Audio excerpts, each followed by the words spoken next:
that have never touched a job before, then you're exactly who this league was made for. Because that's where Workin Gamerz comes in. We're building structured, competitive gaming leagues designed specifically for working adults. Real teams full of your neighbors, coworkers, and friends you haven't even met yet. Real schedules, seasonal leagues, and tournaments that keep your career in mind and create fun for you to jump into after the work is done. And real competition for the gamer with a job that only wanted to grow up but never give up. We build leagues around your busy life, replacing the chaos of matchmaking with the camaraderie of clashing with your friends in custom games on clear, consistent, and concise schedules, because that's what you work hard for. And more important than any ladder points, more important than any win or loss, Workin Gamerz is about community. Finding a place to relax after a long day, a team to have your back as you take points. It's time all the gaming uncles and aunties have had one place for themselves. So if you're looking for a place to lock in after you clock out, then welcome to Workin Gamerz. Everyone knows Zippy's, but did you know Zippy's uses local eggs in their restaurants that come from Eggs Hawaii? With Zippy's celebrating 60 years supporting local businesses, there's no better time to make your next stop Zippy's.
Aloha everybody, my name is Nevin Isaiah the Gouda Pack, and I am here to bring you the good news. Do you find yourself blaming work, school, family for why you aren't hitting the same lineups as before? Are you getting tired of matching into lobbies full of unemployed, sweaty, no-lifes that have never touched a job before? Then you're exactly who this league was made for. Because that's where Working Gamers comes in.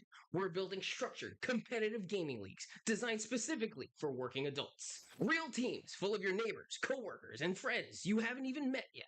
Real schedules, seasonal leagues, and tournaments that keep your career in mind and create fun for you to jump into after the work is done. And real competition for the gamer with a job that only wanted to grow up but never give up. We build leagues around your busy life, replacing the chaos of matchmaking with the camaraderie of clashing with your friends in custom games on clear, consistent, and concise schedules, because that's what you work hard for. And more important than any ladder points, more important than any win or loss, Working Gamers is about community. Finding a place to relax after a long day, a team to have your back as you take points. It's time all the gaming uncles and aunties have had one place for themselves. So if you're looking for a place to lock in after you clock out, then welcome to Working Gamers. Everyone knows Zippies. But did you know Zippies supports more than 350 organizations in our community? Like Hugs Hawaii, who cares for local families with a child facing life-threatening illness. Mahalo to Zippies. And all Zippies customers for helping seriously ill children and their entire family. You help local families heal.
Aloha everybody, my name is Nevin Isaiah the Gouda Pack, and I am here to bring you the good news. Do you find yourself blaming work, school, family for why you aren't hitting the same lineups as before? Are you getting tired of matching into lobbies full of unemployed, sweaty, no-lifes that have never touched a job before? Then you're exactly who this league was made for. Because that's where Working Gamers comes in. We're building structured, competitive gaming leagues designed specifically for working adults. Real teams full of your neighbors, coworkers, and friends you haven't even met yet.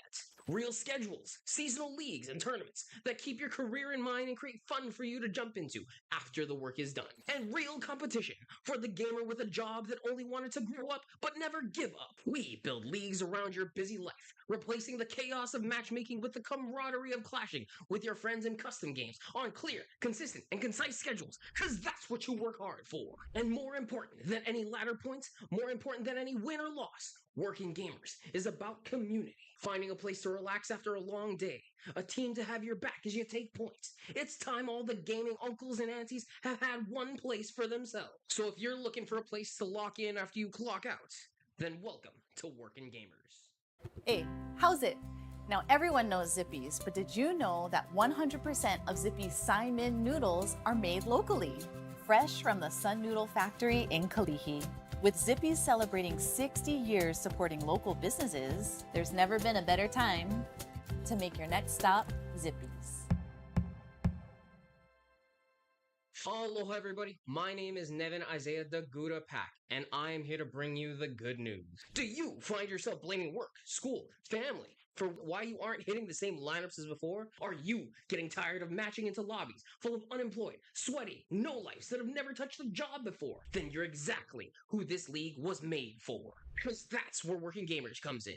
We're building structured, competitive gaming leagues designed specifically for working adults. Real teams full of your neighbors, coworkers, and friends you haven't even met yet. Real schedules, seasonal leagues, and tournaments that keep your career in mind and create fun for you to jump into after the work is done. And real competition for the gamer with a job that only wanted to grow up but never give up. We build leagues around your busy life, replacing the chaos of matchmaking with the camaraderie of clashing with your friends in custom games on clear, consistent, and concise schedules, because that's what you work hard for. And more important than any ladder points, more important than any win or loss, Working Gamers is about community. Finding a place to relax after a long day, a team to have your back as you take points. It's time all the gaming uncles and aunties have had one place for themselves. So if you're looking for a place to lock in after you clock out, then welcome to Working Gamers. Everyone knows Zippy's, but did you know Zippy's uses local eggs in their restaurants that come from Eggs Hawaii?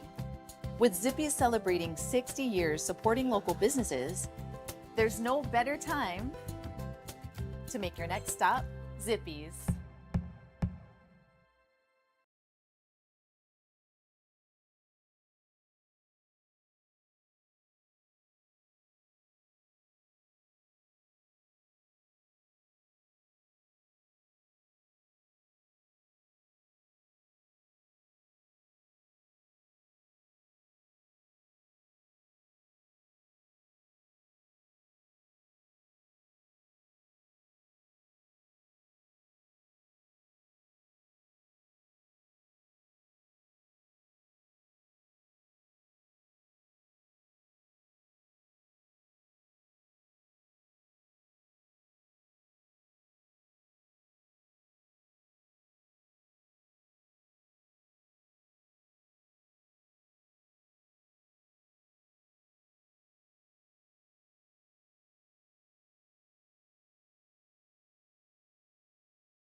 Aloha everybody, my name is Nevin Isaiah the Gouda Pack, and I am here to bring you the good news. Do you find yourself blaming work, school, family for why you aren't hitting the same lineups as before? Are you getting tired of matching into lobbies full of unemployed, sweaty, no-lifes that have never touched a job before? Then you're exactly who this league was made for. Because that's where Working Gamers comes in. We're building structured, competitive gaming leagues designed specifically for working adults. Real teams full of your neighbors, coworkers, and friends you haven't even met yet. Real schedules, seasonal leagues, and tournaments that keep your career in mind and create fun for you to jump into after the work is done. And real competition for the gamer with a job that only wanted to grow up but never give up. We build leagues around your busy life, replacing the chaos of matchmaking with the camaraderie of clashing with your friends in custom games on clear, consistent, and concise schedules, because that's what you work hard for. And more important than any ladder points, more important than any win or loss, Working Gamers is about community. Finding a place to relax after a long day, a team to have your back as you take points. It's time all the gaming uncles and aunties have had one place for themselves. So if you're looking for a place to lock in after you clock out, then welcome to Working Gamers. Everyone knows Zippies. But did you know Zippy supports more than 350 organizations in our community? Like Hugs Hawaii, who cares for local families with a child facing life-threatening illness. Mahalo to Zippies. And all Zippy's customers for helping seriously ill children and their entire family. You help local families heal.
Aloha everybody, my name is Nevin Isaiah Daguda Pack, and I am here to bring you the good news. Do you find yourself blaming work, school, family for why you aren't hitting the same lineups as before? Are you getting tired of matching into lobbies full of unemployed, sweaty, no-lifes that have never touched a job before? Then you're exactly who this league was made for. Because that's where Working Gamers comes in. We're building structured, competitive gaming leagues designed specifically for working adults. Real teams full of your neighbors, coworkers, and friends you haven't even met yet. Real schedules, seasonal leagues, and tournaments that keep your career in mind and create fun for you to jump into after the work is done. And real competition for the gamer with a job that only wanted to grow up but never give up. We build leagues around your busy life, replacing the chaos of matchmaking with the camaraderie of clashing with your friends in custom games on clear, consistent, and concise schedules, because that's what you work hard for. And more important than any ladder points, more important than any win or loss, Working Gamers is about community. Finding a place to relax after a long day, a team to have your back as you take points. It's time all the gaming uncles and aunties have had one place for themselves. So if you're looking for a place to lock in after you clock out, then welcome to Working Gamers. Hey, how's it? Now everyone knows Zippies, but did you know that 100% of Zippy's Simon noodles are made locally? fresh from the Sun Noodle Factory in Kalihi. With Zippy's celebrating 60 years supporting local businesses, there's never been a better time to make your next stop Zippy's. Aloha, everybody. My name is Nevin Isaiah the Gouda Pack, and I am here to bring you the good news. Do you find yourself blaming work, school, family for why you aren't hitting the same lineups as before? Are you getting tired of matching into lobbies full of unemployed, sweaty, no-lifes that have never touched a job before? Then you're exactly who this league was made for. Because that's where Workin Gamers comes in. We're building structured, competitive gaming leagues designed specifically for working adults. Real teams full of your neighbors, coworkers, and friends you haven't even met yet. Real schedules, seasonal leagues, and tournaments that keep your career in mind and create fun for you to jump into after the work is done. And real competition for the gamer with a job that only wanted to grow up but never give up. We build leagues around your busy life, replacing the chaos of matchmaking with the camaraderie of clashing with your friends in custom games on clear, consistent, and concise schedules, because that's what you work hard for. And more important than any ladder points, more important than any win or loss, Workin Gamers is about community. Finding a place to relax after a long day, a team to have your back as you take points. It's time all the gaming uncles and aunties have had one place for themselves. So if you're looking for a place to lock in after you clock out, then welcome to Workin Gamers. Everyone knows Zippy's, but did you know Zippy's uses local eggs in their restaurants that come from Eggs Hawaii? With Zippy's celebrating 60 years supporting local businesses, there's no better time to make your next stop Zippy's.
Aloha, everybody. My name is Nevin Isaiah the Gouda Pack, and I am here to bring you the good news. Do you find yourself blaming work, school, family for why you aren't hitting the same lineups as before? Are you getting tired of matching into lobbies full of unemployed, sweaty, no-lifes that have never touched a job before? Then you're exactly who this league was made for. Because that's where Working Gamers comes in.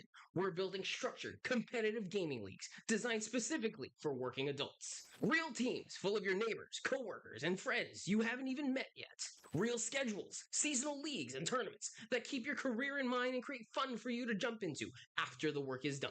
And real competition for the gamer with a job that only wanted to grow up but never give up. We build leagues around your busy life, replacing the chaos of matchmaking with the camaraderie of clashing with your friends in custom games on clear, consistent, and concise schedules, because that's what you work hard for. And more important than any ladder points, more important than any win or loss, Working Gamers is about community. Finding a place to relax after a long day, a team to have your back as you take points. It's time all the gaming uncles and aunties have had one place for themselves. So if you're looking for a place to lock in after you clock out, then welcome to Working Gamers. Everyone knows Zippies. But did you know Zippy supports more than 350 organizations in our community? Like Hugs Hawaii, who cares for local families with a child facing life-threatening illness. Mahalo to Zippies. And all Zippy's customers for helping seriously ill children and their entire family. You help local families heal.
Aloha, everybody. My name is Nevin Isaiah the Gouda Pack, and I am here to bring you the good news. Do you find yourself blaming work, school, family for why you aren't hitting the same lineups as before? Are you getting tired of matching into lobbies full of unemployed, sweaty, no-lifes that have never touched a job before? Then you're exactly who this league was made for. Because that's where Working Gamers comes in.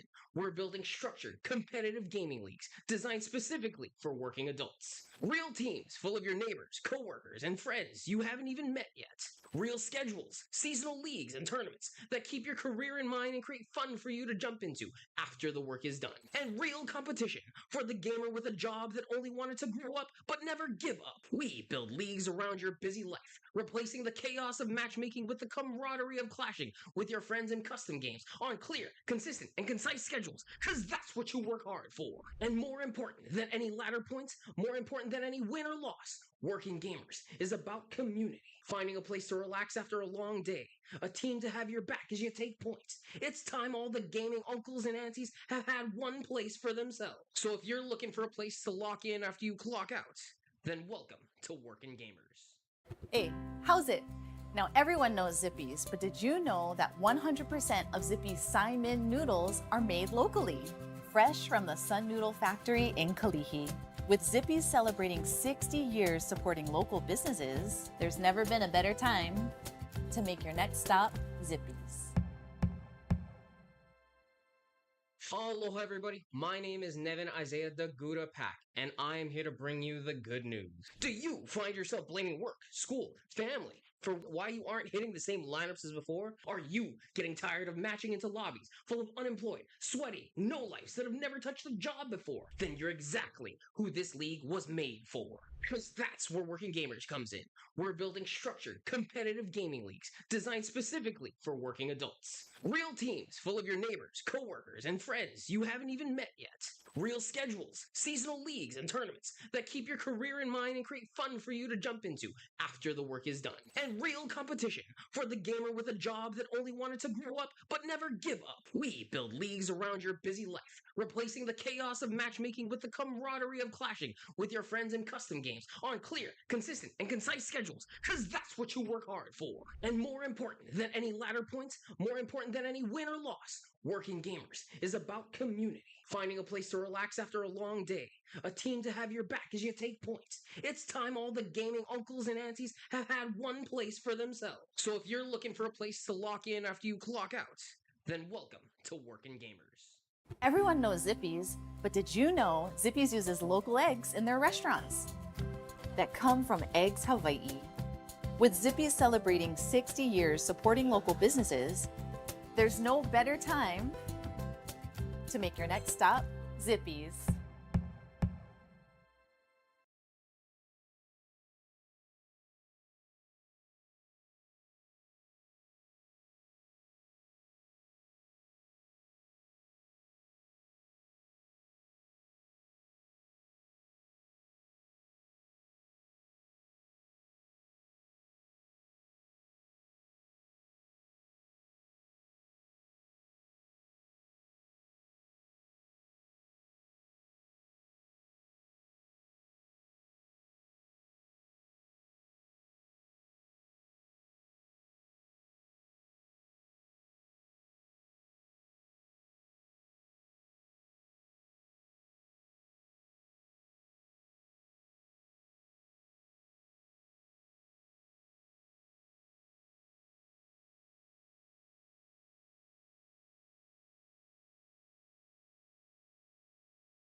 All right, welcome everybody here to the Hawaii Esports Open Championship presented by Working Gamers.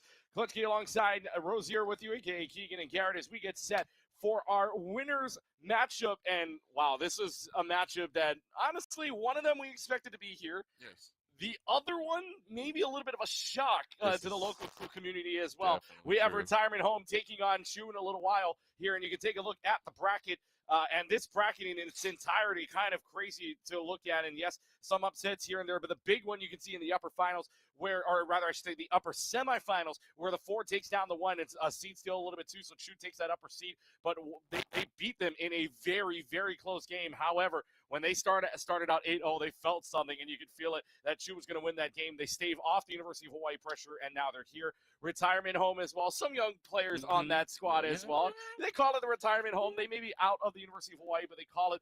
Some of them are young players, Rod included. So one of our good friends, Rod included. Rod so. is young? Yes, Is Rod young? I'm going to say that because on stream, I'll admit it here, that we basically, we are a little bit delayed due to a previous event that we had. So in return, we call Rod young here for at least this try. As an apology. As an apology. This is the only time, maybe. Yeah, but anyway. Record it, clip it. Yeah, you can record it, you can clip it now, and you can keep it forever. But here we go. So retirement home versus Chu, and from yesterday, I mean, we didn't get to see any retirement home whatsoever, but we get to see them for the first time. But we did see Chu a couple of times. How good is this team here that we saw yesterday? Wow, I mean, you gotta really think about it. Chu just coming out of gate strong. I believe we had Toyo in the first game, and then we had Tonka Tonka as the sub for the second game, and both of them really played out of their minds, and let alone their whole team, just in complete unity right here, upsetting University of Hawaii Esports Varsity. Yeah. So that being said, we can't underestimate them at all. No, not at all. You can't underestimate this team whatsoever. And now it's come to the point where, basically speaking, Chu is. I feel like now you're chase at this point, unless retirement home can do something about it. And so Chu will lock in here, and I mean the map pool itself too also updated recently, but all we saw was Binds, Haven, and Split. Will we see anything else besides that? No, we're going back to Haven, at least for map number 1. At least for map number 1, yes. And so we saw what their lock-ins were. I mean, again, we talk about former players that we know from the University of Hawaii squad, Rod obviously being one of them.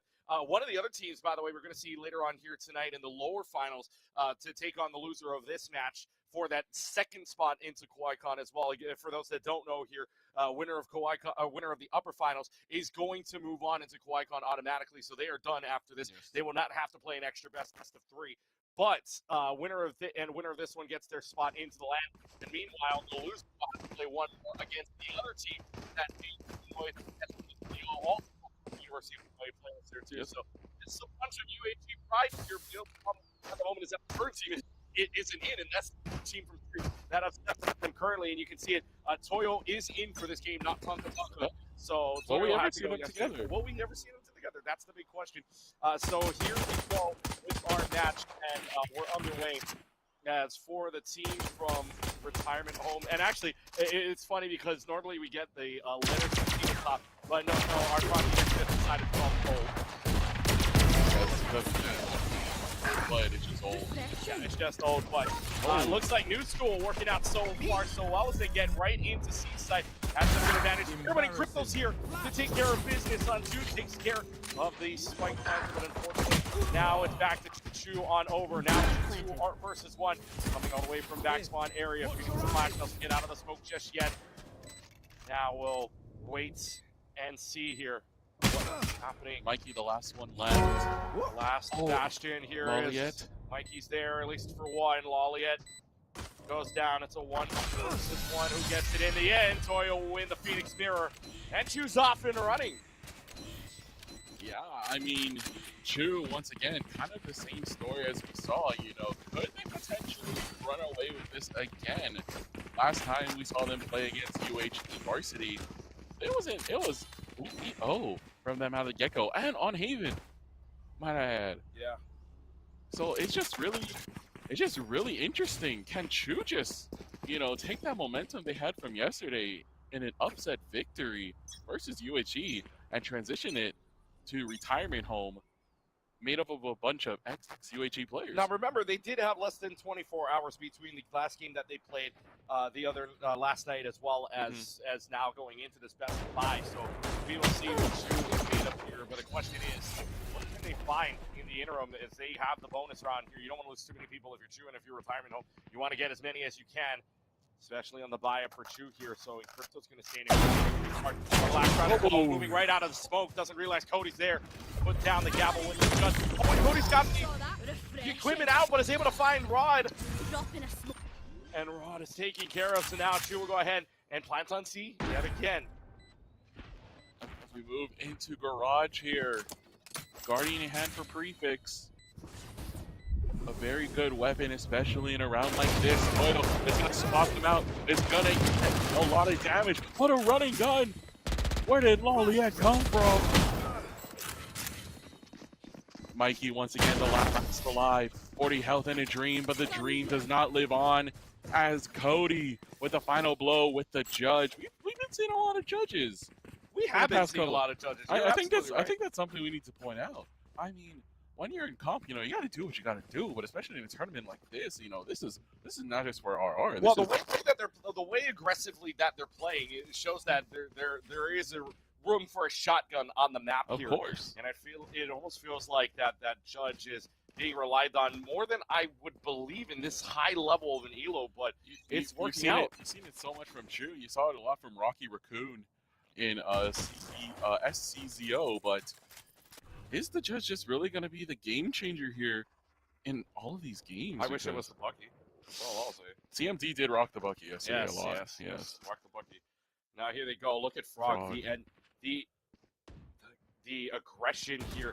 Looking around the corner. That not looking in window area. Frog's got to run away. Frog had the perfect opportunity, but unfortunately, Cody meets him right there, missing a couple of shots. And Cody finds 2 for the trouble. Now it'll go into Garage and Crypto, finding a headshot onto Toyo just in the nick of time. And now it will be a jump down here, and Crypto's there to take down Tatsuyaki. Now Crypto's just going to run away for this point to go all the way into Cubby. Quite interesting there. What can they do? It's a 3v2. Retirement home now on the advantage. Chu with 1 remaining. Retirement home is going to stick this, and Crypto smokes themselves off. Cody has to try to save it. Does get in Crypto, and the ult doesn't work. Rod comes up clutch, saving the round. Finally gets 1 on the board, but at what cost? At what cost? A lot of big buy-ups. That was the cost for it. And if you're a Chu, you took out a lot of big guns, a lot of big econ. And that is big for a Chu at the very least. Yes, the young man, known as Rod, able to find himself. Only this game. Only this game, actually. Yes, only this game, but is able to find at least 1 kill. Let's change the tag to young, actually. Yeah, I don't know if there's space maybe for 1 more letter, but I don't know if they're going to allow us to go a little bit there. But Rod is able to find the clutch at the very least and gives this team from retirement home a point on the board, but there is not a lot of buy-ups because they lost 4 lives during that sequence. As we head into this next round, a lot of Chu is going to look towards A. Their executes have been good, but as we saw from the previous games where Chu was featured, C seems to be the call. 1 on Haven. And Rod on their lonesome has a killjoy. We'll get 1 in Cody. Can he get another? That would have been huge, but Tyler Power able to get the pick onto Rod. Frog getting onto Tatsuyaki. Loliette in there as well. Prefix. Mikey's ultimate does go down. Oh, Frog and Crypto get a couple, and Crypto does save it. 2-2. Nice moves there from the retirement home teams. They find themselves first round without letting anybody plant down, so they find themselves in a good. They find themselves in a good place here. In a good position. In a good position to act. I mean, it mainly is for the retirement home here that they at least know that old school can keep up with the new school right now. But Chu does have 2 points on the board. Unfortunately for them, their levels right now they're I should say the level of gameplay is quite different because obviously there's 2 different styles. But Prefix is there already to take 1 out, and Toyo gets 1 in return onto Mikey. Again, some prominent names here from the old University of Hawaii squad. And now just waiting, lying there in patience. Tatsuyaki trying to see if they can get any pick out of Garage, but the shifts turn for Chu, looking for the A site, but Rod does have the util placed there, especially in sewers. Gonna try to step up. Alarm bot gets notified of Cody's presence, or at least one of Chu's members' presence. Prefix Frog might go, but Frog gets the pick onto the lurker of Tatsuyaki. The remaining 3 of Chu are going to try to back out, try to change the game plan. Could this be where they go to C? C could stand for Chu. And the 3 members left, Tyler Power, Toyo, and Cody, the last ones remaining. Actually, I think, what can they do? Prefix and the rest of the team are starting to regroup. They're going to try to retake with a 4v3. They'll try their best here, but it's not looking good for at least a shoot down on man, but we've seen already a plant down on C. They're successful here. Oh, they've been a little bit successful here, but they didn't check in crypto on the flank area. Rod also getting one as well, so that finds themselves in a 2 versus 1 situation. Tyler Power. They try to walk up. Do they have enough information to walk up here? Shock dart number 2, does that find any kills? It does not. It landed short, and it's going to be another defensive win here, and the retirement home finds themselves in a 3-2 spot.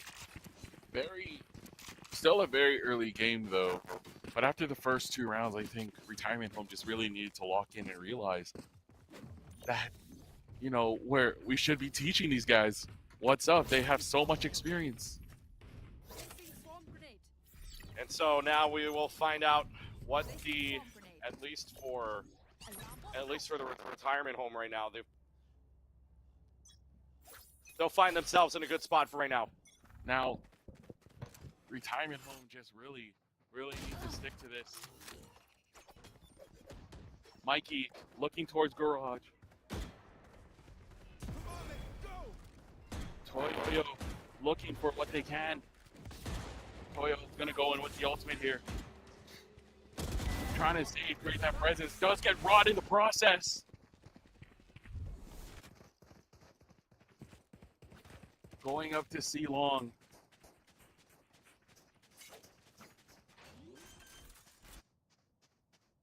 C is the call once again for Chu. C stands for Chu. And a 3v2, or should I say a 5v3 for Chu advantage. Well, they find themselves in a difficult position right now, at least for the retirement home, almost down 2 players already. Right around the smoke doesn't cover that little corner there, so they're able to spot it out. Tatsuyaki and Cody find themselves both in. Now around the corner, it is up to Frog to win this one out, but through the piercing wall, Toyo's bullets will go. Toyo with the 3K, Chu back on the top high. Now, what a good comeback. Chu really needed that. All the momentum was starting to quietly shift to retirement home, but Chu bring it back. The last 3 rounds before the previous one belonged to retirement home, finding their grounding, but Chu will not go down without a fight. They want to make this one very close. Once again, this is winners finals. The winner of this will make it to Kawaii Kon, while the loser goes to the losers finals and will play SCZO after this set. So now they'll find themselves, well, that's the goal after all, right? Trying to get to the land at the end of the line. Can they find it, though, is the better question. Because, again, this is no longer BO1. To get to the land, it requires 2 maps to win. What do they find out now is they find Toyo. Flash, though, just flashed. a swing. It was just a swing, and they find the pick. Now it comes out to Laliette finding another one, and trying to find anything, but it's a Stinger versus the world here. Picking up a Vandal on the way, that was at the door right there, so what do they find? Prefix Bladestorm is able to find Cody and Laliette. Bladestorm looking around as well, but there's one more right behind, and Toyo stayed right in the little crevice. Now it's a 2 versus 1, Bladestorm gone. Rod's got to clutch this again. This time, though, 2 versus 1 on the plant on B site. Still a very good possibility, though. They're playing quite split. Quite far away. First angle is going to go to Toyo here on the other side, and Toyo finds the pick onto Rod on the double swing on either side of Rod. Toyo does go down. That's still around for Chu. What a round coming out for Chu. As you look at the scoreline, Toyo, even though did miss the second game that was streamed, actually they only played 2 games, I believe, yesterday. Toyo only playing 1 of them back to the regular scheduled programming. 12-3 is the stat line after 7 rounds. Once again, trying to be the carry of Chu, trying to be the high and top board for this whole game. Let's play. So let's see what happens now here with The retirement home down a point. 2 to force already used here from Tatsuyaki. And now they're going to rush in to see yet again. Smokes and all. Here comes the chaos momentarily. They even have the recon bolt to see what's happening already now. 3 flashes down and a little bit of a face-off here. It's back and forth kills. There is all even. It was blue, red, blue, red, blue, red. Finally, it settles down. Chu finds themselves in a kill. Tatsuyaki finds a third. 2 to force is the force it required. Chu finds the 5th. Now still their plans went on to C this time. A very popular, even though it was on B, but you know, Chu has been able to get the plant off. And that has been very common with this team. They're able to clear sight or just, you know, distract, divert attention away from a site just to get a plant off. And we have even economy here. It'll be once again detrimental if Retirement Home do not claim this round. Once again, the cycle of save, buy, save, buy. So Retirement Home just really need to get this round, or else potential next 2 points. Or Chu swinging around here, and they've already Toyo's again. This is how quickly Chu wants to go here. Because Chu, I mean, look at that. The running back already got onto A side, making noise. Is that Phoenix onto A? That forces the KJ and the Phoenix out momentarily. But do they know this is a fake? Because once again, they're on C. And look at this, Garrett. They are wide open house. Oh my goodness. It is open house, but Prefix there is able to shut the door onto 2. Cody and Tyler Power. Cody does get up for a little while, but got to find a killer and assist to work with here before that cloak goes down. But before that happens, Mikey's able to find the headshot and the kill for it. Toyo turns around, but this time, the Retirement Home finds it, and everybody's got to kill Team Ace. Team Ace. Not a lot of those yesterday, I should say, right? At one point, there were more aces than Team Aces and flawlesses and thrifties, all that. So, with that being said, I would have to go back and count it, but yeah, I mean, that's... Retirement Home just really, you know, they kind of locked in that round. Good for them. Mikey getting a few kills as well. Prefix, though. Prefix was a big player contribution over there as we head into round number 10, trying to see if they could possibly get a 7-5 half or even the odds. I mean, the main thing is Chu had Chu was trying to get into the A site, or not trying to get into the A site, trying to get into C for free so that Toyo was going in and ulted and made all of the noise with the run it back, but they were not faced. Prefix was there, and Prefix, like you said, MVP of the round. And now it is here where Hunter's Fury comes to knock in. And this doesn't find anybody. It doesn't for the moment. Gotta avoid damaging your teammate too there because Mikey's stuck in that corner momentarily. Retirement Home down 1. Chu is down 3 now. So Mikey finds the head of Cody and no rest for the Clove. Anyway, so no second chances. What does Chu want to do here? And the spike is still with them. It is still with Tatsuyaki at the moment. And what is the call here to go for? I mean, they could go for it here, but that means they will tie up the game yet again. And for this team right now, credits are looking kind of low-ish. Toyo able to find one, wins the mirror battle. So here we go on to B side 3 versus 2. Already running around and throwing down volley here for the coverage. They do get the plant down onto B, so here we go. Only the second time they have planted on this site. Now they make it a 2 versus 2 here. The recon bow now out. That does spot out 1. Tatsuyaki panicking just a little bit around the corner. 1 versus 1, and he gets it. Tatsuyaki Subarashi clutches it out. 6-4, Chu goes. Wow, what a great effort. That was a 2v5. I believe the numbers advantage was there in Retirement Home's favor. Still having the good economy though. They're gonna see if it can last 2 more rounds. But Chu, Tatsuyaki was actually kind of quiet yesterday, in my honest opinion. But really clutching up that round in that 1v2 scenario was able to go into B. Making some noise. Oh. Quiet no longer. Toyo not that far ahead here and now. Even the Marshal trying to find a single headshot. Prefix already has to run away. Does get 1 for the trouble, but is able to escape with his life somehow, some way. Oh, you thought somebody was in there. Toyo's able to swing to get it. That was supposed to run it back. So at the very least, they have some intelligence on where everybody is. Now for the Retirement Home, they're walking right into a garage, but unfortunately, that garage is a trap. And all they can do is watch their lives waste away. Chu's going to have a lead going into the half no matter what happens. Whenever Chu goes to C, that was the full-on rush. No quiet pace there. They tried to enter as well, was able to do that. Prefix had a very, very good headshot Marshall kill onto Tatsuyaki, but that didn't even matter. The running back was also huge, getting the picks on to Prefix, and was able, the rest of the team just able to clean up. Most of them were in garage, so pretty good game plan, pretty good gun skill coming out from Chu as we reach the last round of the first half.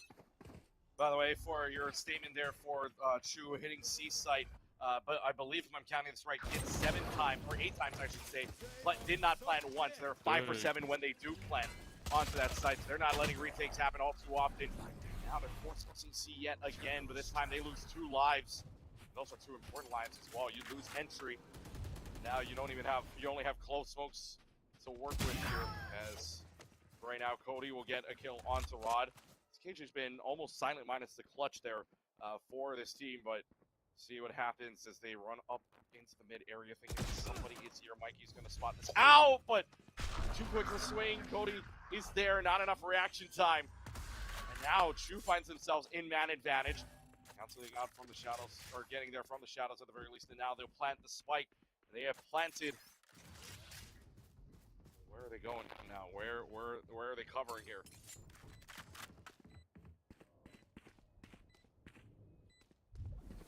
And moving all the way around now, but trying to find at least some version of this right now, some kind of win con here. But down a man already. Hunter's Fury for the force is what you have to deal with as well. They get at least one for their trouble, and the Hunter's Fury securing it onto A site. First time they hit A, and first time they are successful. And that's the way we end the half, 8-4. 8-4. Crazy. In our talks, we were thinking that they could have potentially tied it up retirement home when they're 4-5, but now they're down 4 rounds. But hey, anything is really possible. This could be an attack-sided map. What do you think about Haven in general? I think is a good question, because you can just play this so many ways. Well, you can play it in a lot of different ways, but the main thing is that it is attack-sided, right? You would generally think this is attack-sided, because if you're the defensive end, you're kind of splitting your forces, unless you want to risk going on one site, but otherwise you're splitting your forces here in a more or less 2-2-1 scenario in some sort. But the attacking side, they can force their way in, and Shoot did exactly that. They wanted to have as many different angles around the site as possible, around a single site, and that was mainly see 10 plants on 2 diffuses that entire first half. That shows you that when they're running, off and running, they're going, and the same thing now happening for the retirement home. However, inside of the smoke, Cody's there, and your lucky Prefix gets the kill before any more damage can be done. Again, in the smoke, Lolliet is there. Wherever retirement home wants to smoke, guess what? There might be somebody in there, and you might have to check that more often than you think. The plant does go down on C, though. Still in a 3v4 advantage for the side of Chu. Rod is able to get one to even the odds. All the way in CT now. Toyo gets one for their luck. Tyler Power, Lolliet getting their ones. And that's going to be a retake and a cleanup. Chu taking the pistol round of the second half onto retirement home. Remember the retake on the last half for retirement home let 10 plants down. Only retook twice. And already in the very first round, Chu's 1 for 1. 1 for 1. What an excellent effort coming out from Chu. I think retirement home is going to start to realize that we need to save here. We cannot buy any guns. We need to wait till we get money for the Vandals, the Phantoms, the Operators, for Prefix probably. Now, you're going to get the buy weapons. You have a Stinger, you have an Outlaw, Marshal, Guardian, and a Sheriff all in the lineup for Chu. Could they secure this next round? Could they make it to 10? That's the big question, isn't it? Can they make it towards that 10 mark? But find at least the bonus round here that they have. Lolliet running way out of the wall just in time, and now they're rushing into Garage here. Mikey somehow on the Classic. My Classic don't do that. Why does his Classic get to do Why does his Classic get to do this? What the heck? Outlaw and the Sheriff get returns, though, for it. Prefix there on the Pierce from the Sheriff is able to find one on the return. They'll plant down on B site. Garage still. In Garage still. Oh, what a laser. And Crypto and Prefix are there. And the second round Thrifty. Haven't had that one yet on the bonus switch. And the retirement home will not let you have their 10 point that easily. Retirement home realizing we need to lock in. maybe to avenge the brothers of UAG. My classic don't do that though. I know. Did you? And also, there was, I think it was in Crypto, had a frenzy. Did you see that? That was a laser. None of my pistols do that. Why? I'm the worst at pistol rounds. Why can't I do that? But apparently old horses can show you new tricks. No, I think we're young. I think we might be retirement home, if that's the case. 9-5 scoreline here is Tatsuyaki pushing already short. Prefix though getting around the corner with the Outlaw taking care of business onto the Sova. But now it's just a matter of what Retirement Home wants to do. They have the man advantage. Do they want to push their luck? Wherever that was in the window on B though, so already scrambling around. That's already 2 covering B yet again, but you're split 1-1 on AC. Now the smoke mid, and what's the call? Is this to rotate from the looks of it? Because they smoked off mid thinking that somebody was still watching, so Tatsuyaki's got a chance here to make a play. Down the sightlines, there's only one line looking down A short right now. Tatsuyaki trying to jiggle peek, but nothing doing as the entire team will move down A main. A long the call here, maybe somebody's in hell. Around the corner, they will shoot, and here we go. The chaos ensues. Smokes down, abilities down. Frog taking care of Toyo. The short still. Tatsuyaki is still stuck here, by the way, in A short, and they may have noticed it as well. There was a ping down there. There definitely was. They're just waiting. They're just waiting to see if Tatsuyaki will peek, and Crypto's all on it. And Crypto will get the pick. But that was a lot of flawless. Wow. Oh my goodness. They go, by the way, from team A or from thrifty to flawless. The only team that has any marks minus Tatsuyaki's clutch would be Retirement Home. They have the team ace, they have the thrifty, they have the flawless. They have they don't actually officially they don't have the clutch, and they do not have the ace. But other than that, they have all the other marks. Okay, I'm filling out the bingo card then. This could happen. Yep, we gotta get bingo here. Gotta find an ace and gotta find you gotta find the ace and then you gotta find the clutch here. And the clutch feels a lot easier, but the It's still possible. We had 2 of them on stream last night. Mind you, in the very first round. That could change. We could have a mid-round ace. We could, possibility, but the way these high-level teams are, well, those are rare. Yep. Let's find out here. But even if you get one, it's memorable. Very yeah, and it's on stream. It is. And it's on stream, and you get casters right behind you to hype you up for it. But 9-6, favor 2 still. As call here, drop spike. Where can they find the most room? Everybody out of place here, and for the Retirement Home, they can't find a single soul to look at. What is the main plan here? They're going ever so slowly. See from the looks of it. Joke's over. Struck's dead. I mean, smoke's going to be on the garage side. So that means they're going to cover out garage windows because Toyo's there. So, or not Toyo. Excuse me. That's in Crypto there. So here we go. Toyo, but Mikey with the running back is able to find somebody at the very least. Toyo gets the trade-off. It's blow for blow here. Around on the flash, and Crypto hides momentarily, makes it a 3v2 situation for Chu. But now he's going to find it around the corner here. Toyo finds a third. Rod takes care of the running back, but now Rod is shown on a 3 versus 1. Flash around the corner. Rod finds 2 there, but it's not going to find any more than that. Toyo finds 4, I believe, in that entire round. And it will be Chu getting to double digits. I would like to add, imagine Toyo got the ace and we were just talking about it. I don't know about that, but that was so close. But only a 4K, still a great 23-9. The stat line for the top board of Toyo was really managing, just holding down C-site. Those blinds are crazy. Those blinds are definitely crazy. So as we go now, 10-6 in Chu favor. What will Retirement Home do? The retirement team has to find 4 points to catch, not let you have 3. Prefix, that's a good start. Taking down at least the Sova for now. Where can you find though, Laliet? Already trying to defend out the garage side. But he finds Rod, but Prefix gets the trade. Instead, looking down garage, they lead lined up as well, but to no dice. Now they're on B side. Here comes the chaos around the corner, flashed out, gets it back.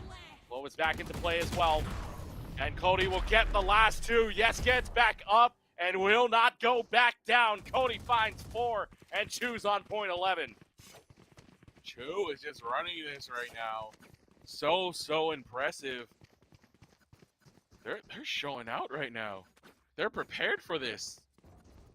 2 straight rounds in a row where this team from Retirement Home has not planted.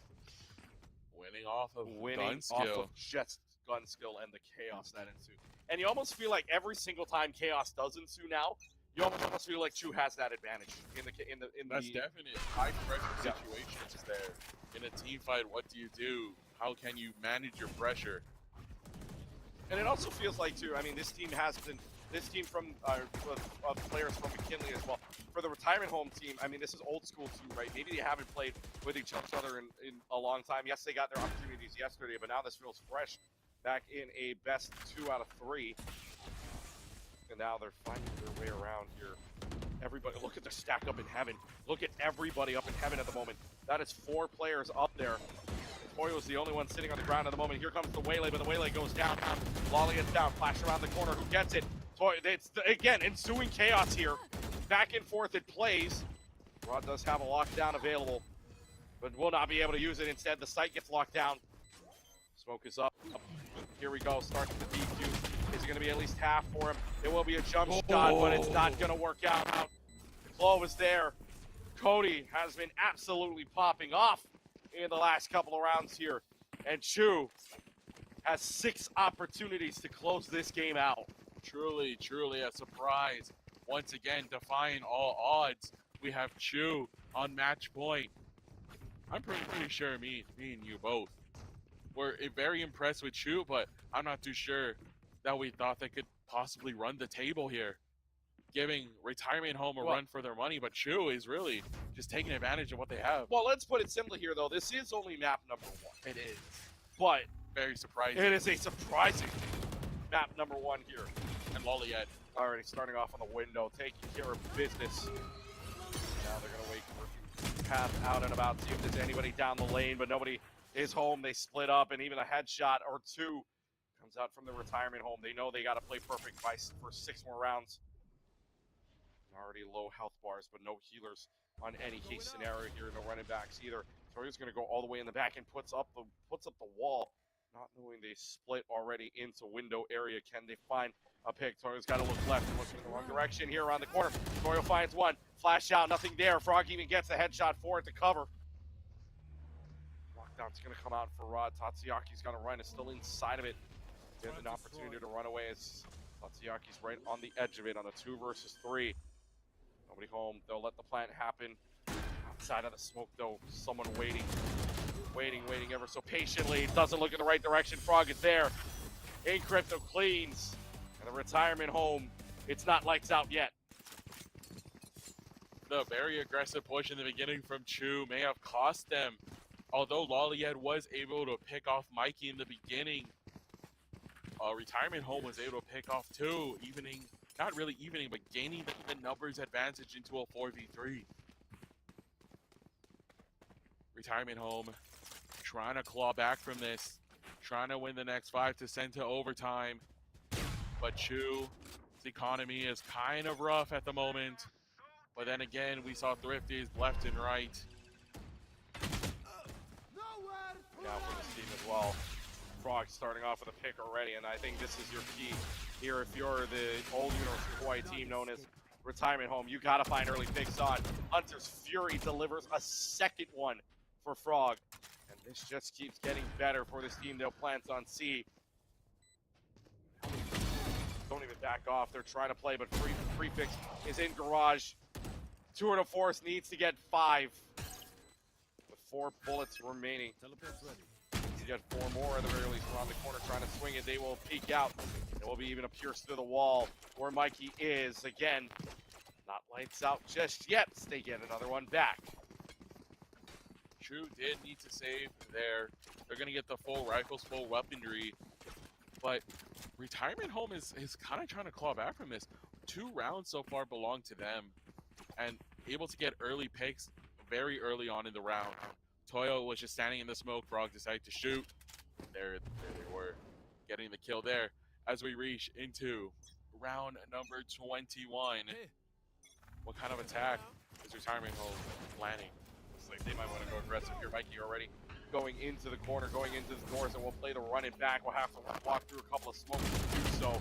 Up and about in the smoke already gets taken care of, and that's the big one there for Chu, because you don't want to let them have any more room than they need. As Cody takes one down. Is that going to be enough, though? There's one back on the other end. Hunter's Fury, run it back available for Chu. No ultimates for the Retirement Home. About one up in heaven. Be looking down. Can you get the spike planter? No, but it does disrupt them momentarily. Let's get the trade off again. The ensuing chaos comes momentarily here. Right in the smoke. Frog, how'd you find that one? Tatsuyaki going down. Now it's a 3 versus 2 out of the smoke. From the flames. Cody's gonna play up again here. Cody goes down. Mikey there. Blinded out. The chaos this time won by the Retirement Home. 3 straight and 3 away from ties. Retirement Home not going down that easily. As he said, it's still game number 1, but if you secure this first game, all you need to do is win the next 2. Or win the next 1, sorry. But if you lose, you gotta stay and hope for a 3rd game. But, you know, Chu gonna have to save here. The economy is not there, but still on match point. All rifles, and it looks like with Retirement Home, all 5 look towards the A side once again, where they have planted from the last round. Tatsuyaki trying to get one. Rod has other plans. Rod gets one up. And Prefix already up A main on top of the boxes. And puts themselves in such a good position. Laliet, though, benefit of the smoke, is able to find one for the moment. A hinder on to Prefix, though. Nobody to cover.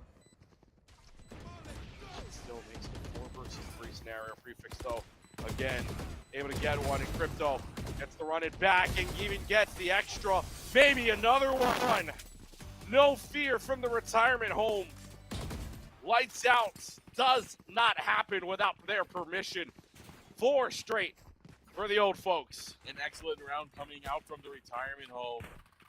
Straight no fear. They knew what kind of guns that Chu had. Playing with no fear indeed. Was able to get 2 early picks, Rod, Prefix, and the rest to clean up the rest. As we head into round number 23, 12-10, still on match point. Chu is going to buy out this round. If they do not win here, the economy will be so bad. But again, 2-point differential. Chu knows that at worst they're going to go into OT. But he had a 6-round lead. It's dwindled away to 2. Choose to lose. It is choose to lose at this point. Right now, Retirement Home playing in prime time. Find themselves in a good position here. In Crypto, right now, sitting pretty in the cubby area. We can see if maybe there's something to do here. They're already going to smoke out window. So what does that tell you? That they might push out to Seaside, although it is very slow. Paranoia is there. Toyo's able to find one and finds a second one. Remember, the blind change, so it's not that you can still see a little bit further in front of you. Flash around the corner. Rod taking care of business. Ensuing chaos is there. Tatsuyaki has to make a 1 versus 2 work. Spike is not down just yet, and Crypto will get this down onto C. Again, this will be detrimental to Chu if they cannot win this round. Around the corner, has to reload. 1 versus 1, Blade Storm. 1 hit, but with only 18 health. 1 hit will do it around the corner. Prefix wins it. And we are not done yet. 12-11 the scoreline. The Retirement Home making noise. A noise complaint might be filed in the house. Retirement Home, once again, not going down without a fight. They're coming down to these very big situations, clutch moments. We had a 2v2 into a 1v1. They're trying to even out the odds. Retirement Home, Chu, on the brink of an overtime. Retirement Home are going to try to lock this up. Once again, was 6 rounds down when match point ensued. But Retirement Home, 1 point away from sending it into overtime. 12-11. We said 12-6 5 rounds ago. But the Retirement Home has found their way back up the ladder. And man, oh man, What a game this would be for the comeback here for the retirement home. Start off their night. They're already looking out in garage thinking there might be something here. But for the retirement home, changing up their look, they find themselves slowly going in towards A. Mikey waiting patiently here to see if there's any swings. Not happening right now. And if you're true, you're just biding time to see where they go, because you know you have a good chance to win, maybe in Chaos, but Chaos has so far gone in the retirement home's way, so that's not for sure anymore. Looks like they are going to be playing up into A. Maybe making some noise there too, but is that enough noise or information to play with? Smokes up in heaven. Does that arrow spot? That arrow does spot. So here they go around the corner. Well, they find one. They swing. Frog Prefect. Find their two. Onto the side, and the rest are off of it. So in Crypto now. Mikey now finding the kill onto Lolly at 2 versus 5. Upstairs, inside of the stairwell. Prefix is waiting for them down below. Toyo finds one. Toyo's got to find more, though. In this situation, it is 2v5. They'll run up on the cross. Cody finds one on the pier. They swing. They'll go around the corner. Frog and Mikey take care of business. And from 12-6, we're playing overtime. A very slow start coming out from retirement home, both within the game and within the past rounds. Played slow in comparison to how they played really fast going out to the A side. And a timeout is going to come out from Chu in this overtime. This feels a little late. It does. It definitely does. They had 6 rounds lost from them, taken away from them. Retirement home locks in and tries to regain the lead here. But again, we say late because they had those 6 They rounds had it. Yeah. to go through. They could have done it after losing the first 2 or even after the first 4. That's where the timeouts are so important, and that's how they come into play in a lot of these competitive matches. Both of these teams do have experience in a best-of-3 format in official league, high school, scholastic league. So, yeah, that does beg the question, where were the timeouts? I don't know. It feels a little late for this timeout to happen here. Yes, you get full buys and everything, but man, it just slipped away, and they let it go way too late, and now they're going to have to play overtime. Their progression was they were up 12-6. At the end of the half, they were up 8-4, but that was 6 straight rounds from the retirement home team. And even then, for the number of plants, same thing. You just flip the numbers for plants and defuses. 10-2 in the first half, 10-2 in the second half. So a story of the same tells. And yet again, attack side and map, and this shows you 12-12 scoreline, 8-4 on both, 8-4 on both halves. So now it's a matter of who's going to finally break the ice. And right now, breaking the ice to start will be Chu. Look at this aggression. Nothing doing here in Chaos. 1 for 1.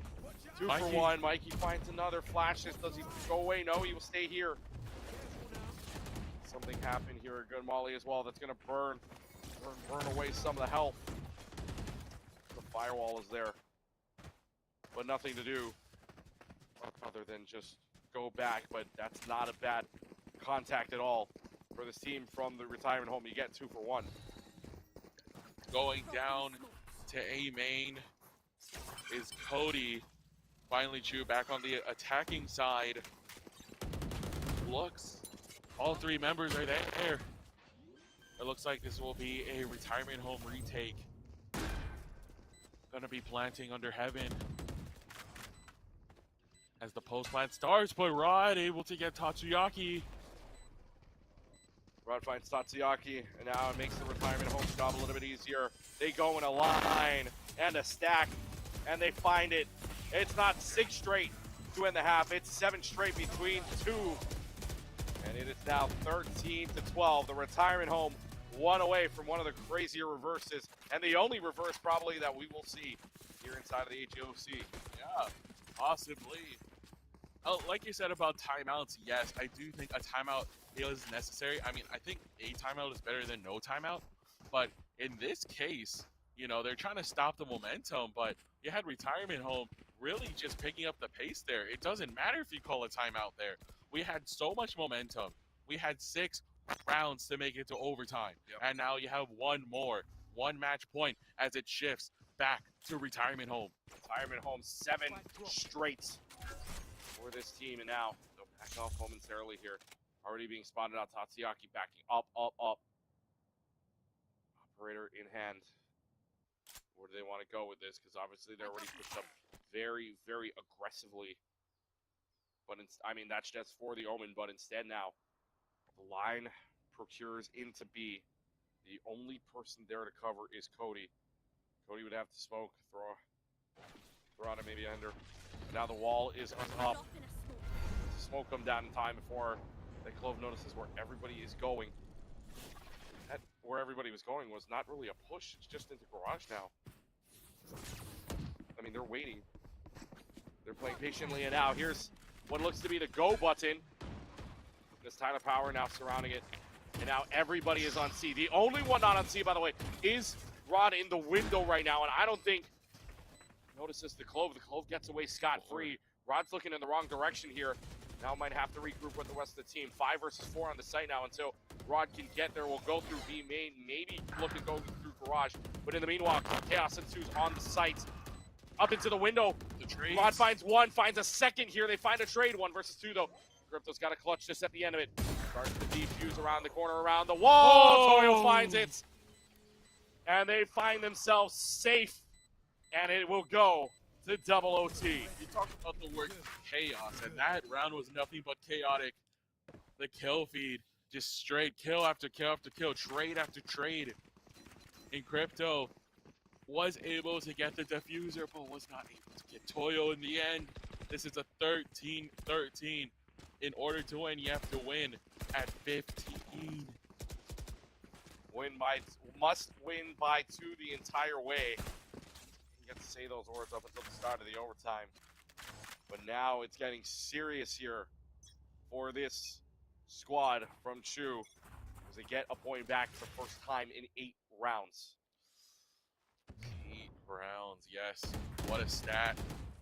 But Prefix already going onto the controller of Cody. Is the ace have to call here? We do have some coming from mid. Tyler Power, or I'm sorry, Froggen and Crypto trying to disrupt them. Now looking into the window side area, Frog holding corners here. Again, you lose out on one big player. On the Clove, you now no longer have any smokes to work with. As Clove is gone. So what do you do? Oh, Frog, what do you want to do here? One. No more, but that's on the side of Tatsuyaki. It will go into the middle. Rod stuck here on the other side. Bullets piercing. It will hurt. But instead, Crypto with the help. And that's Spike down in the middle of B. That's Spike down, not in the middle of B, I should say, but Spike right down in the middle of the garden area here. And now, on the other end, they find their picks. 3 left alive. And the retirement home advantage. Was able to get that pick in garage. But Chu, kind of costly there, especially with the first opening pick from Prefix onto Cody, giving retirement home the numbers advantage there. Of course, you can say Frog under window, under mid window, did not really help at all, but the team got him. What a round. Once again, as we say now, retirement home on match point. Retirement home is on match point. Now, do they find the match point is the question.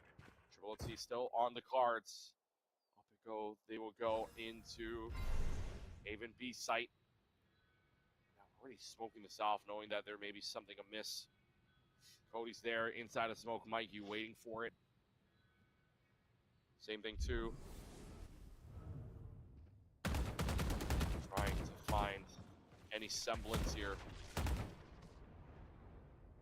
of it, and again, wall goes up, utility being used. Oh, Tatsuyaki did not team Crypto. Tatsuyaki does not team Crypto. Lining up the garage side, no cover B, at least on one end, and now they're getting the safe entrance in. Valiet finding Frog though. Kind of power finding there is now 3-to-1 trade, making a 4 versus 2. Mikey's there. Flash around the corner. They find 2 of their trade. And as quickly as it was a 4 versus 2, now it's a 1 versus 2. It's all up to this Phoenix and Toyo. It's gonna make something happen. Toyo 1 versus 1. Rod versus Toyo. New school versus old school. Ring around the rosy against each other, but they do get the plan down to be at the very least. They find the second round in a row. Rod, Phantom Spinall trying to get around the corner. 16 health. Only a classic in hand, and a shorty is gonna win that in the end of it. And instead of game end, we go to triple. So you got a clutch there too. Filling out the bingo card. Toyo really putting through for Chu, and this is only game number 1. Bandos Phantoms in hand for everyone in this game. I'm not entirely sure the outcome of this. Even though Retirement Home have brought it back, it's just a matter of time. Chu has been fighting now at this point. Fighting over and over here for 14 on the call. A triple overtime scenario. We've had some banger games here, and even yesterday went into overtime as well, but that ended on a 14-12. This is now the longest game that we've seen here across any of the matches in the Hawaii Esports Open Championship. What a way to start off our night. Here in prime time. Tatsuyaki makes contact into the window, nothing there. Now again, slowly but surely here will be Shu. Gonna go for the game. They're looking for a head, and they find the pixel. Polito in return. Please stops the damage from getting any worse. Do they know the comms though? Did Prefix see anything else? Now it'll be at least a stall momentarily here. They've got no one in short for the moment, and now another smoke comes out here to stop the push from short. Flash comes out. Again, the chaos starts to ensue. Cody's able to find Frog in the process around the corner. Mikey finds one. It's only traded that out momentarily. Tyler Power finds 2. Toyo goes there. True winning on the base of the chaos inside of the ace site. And it will be 15-14. Chu advantage this time. Yes, now for the first time in this overtime round, Chu is now ahead, no longer tied with Retirement Home. It's going to be very detrimental. This round could change everything. We're going to see Toyo 35-19 and Crypto 31-19. It just all depends on this attack phase from Retirement Home, this defensive phase from Chu, trying to take the victory here in game number 1 at the start. And the knowledge that Retirement Home seems to be attacking A. Laliet is gonna go back. Toyo is there as well. Laliet goes down from Mikey. Mikey finds 2 on the process here. 5 versus 2. Rod gets another as well, and it's gonna be so tough for Chu to work out of this one. Mikey with potentially another flash to work with. Around the corner, there's the flash. Signal up in heaven. Tyler Power trying to make this happen up in heaven, but no. Backs down from it. Looking, searching for any answer whatsoever. Time's starting to run out here. On the clock, around the corner, 3 peeking that same smoke. And now they're going to get a rush down here, and the shorty is there. Mikey finds 4. It's a flawless round, and we will head to quadruple overtime. This game keeps and keeps on giving, literally giving. We are now entering round number 31. What seemed to be a promising game for Chu to lead into game number 2. We are still in game number 1. Retirement Home did not back out without a fight. We're going to have full Vandos Phantoms right now at the moment for both teams. I am running out of space on the scorecard right now. 15-15 quadruple overtime. We will play. That's done. What a pick from Mikey. Pick from Mikey is there. That gets traded out at the very least for Crypto though. So taking a look at it in terms of long-term smokes, nothing left for the Retirement Home. Chu still does have Clove up, but you do miss out right now on something on a blind. On a blind. Yeah, sorry. On a Trying to wall. think of a word there. Prefix again. Prefix has been on fire so far this entire game. What a shot. What a shot from Tatsuyaki. Now even things up back in 3. Oh, Through the smoke. oh that was Frog, wrong. though. That was wrong, though. Able to find 2 on the Oh, process. where are you? Flash down. What are you the doing there? blind. The blind was there. Oh. And it hits it out of the shock bolt to finish it off 16-15. Here comes the retirement home with advantage now. Once again, could potentially be the match point, but if we learned anything from the past few rounds since the end of the regulation period, we don't know what to think. It's unpredictable at this point. Both teams are playing fantastic, matching each other very well. Chu versus Retirement Home. Retirement Home on the brink of victory. Coming back from a 6-12. Let's see what retirement home can do here. Will they finally be able to break the back and forth that they've got here? Already looking to push up towards B. They've got aggressive. And again, it's just the jet here in the main area, but for now, right now, all drones out just to see if there's anything into C site. I don't know if that drone spotted Tatsuyaki. It may have. Toyo though going all the way on the flank. Does Toyo know? Alarm bot is out. Gets one running away for it. Alarm bot is there. Somehow collects himself to find a second one. Makes it a 4 versus 3. Now Chu with man advantage. You really don't have a lot of time to make a decision. 45 left. Crypto though finds Tatsuyaki sleeping. We're headed in a 3v3 situation. Retirement Home trying to end this now. They don't want this going on any longer. The A site looks to be the call. No one is on A from the side of Chu. This could be the right call, and the plan goes down from Frog. We're still gonna have Crypto. And Mikey, he's still alive for the side of Retirement Home. But Loliet through the smoke. It doesn't matter. A 3v2 in the favor of Chu. Frog going into the smoke, going so aggressive, and he gets 3!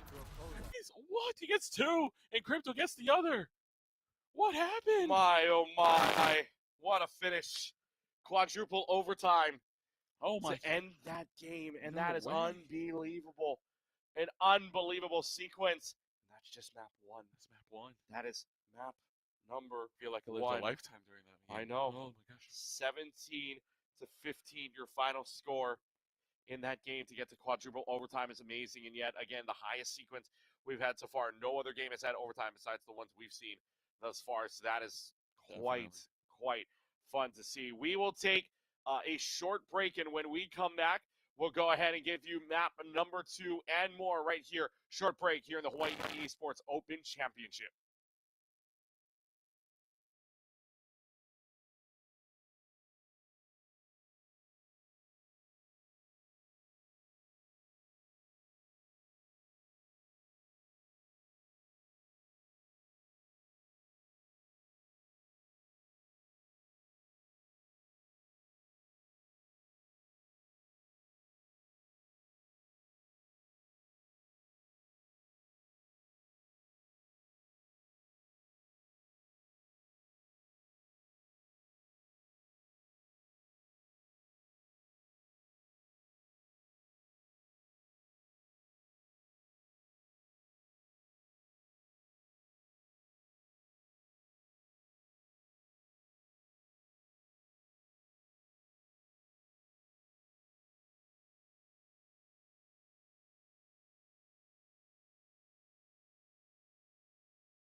Aloha everybody, my name is Nevin Isaiah the Gouda Pack, and I am here to bring you the good news. Do you find yourself blaming work, school, family for why you aren't hitting the same lineups as before? Are you getting tired of matching into lobbies full of unemployed, sweaty, no-lifes that have never touched a job before? Then you're exactly who this league was made for. Because that's where Working Gamers comes in.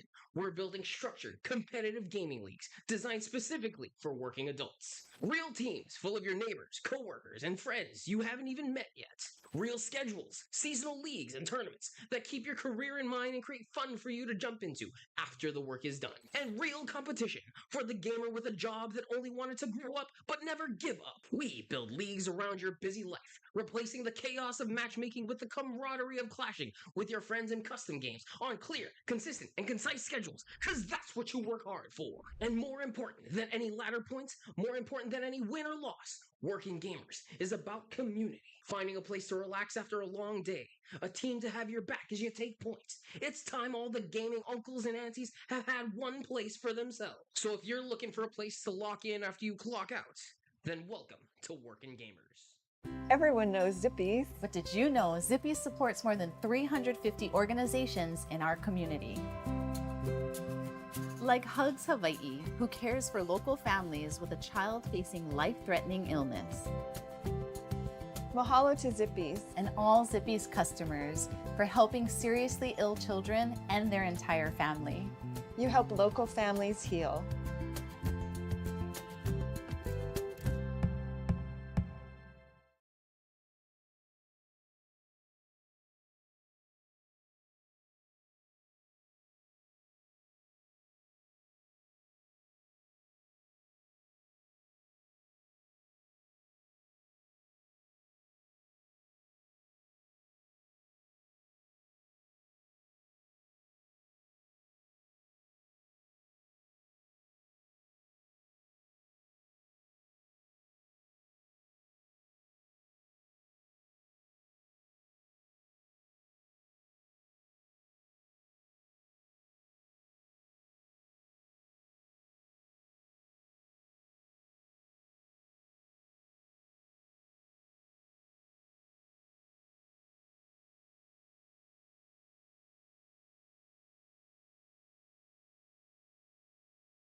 Aloha everybody, my name is Nevin Isaiah the Gouda Pack, and I am here to bring you the good news. Do you find yourself blaming work, school, family for why you aren't hitting the same lineups as before? Are you getting tired of matching into lobbies full of unemployed, sweaty, no-lifes that have never touched a job before? Then you're exactly who this league was made for. Because that's where Working Gamers comes in.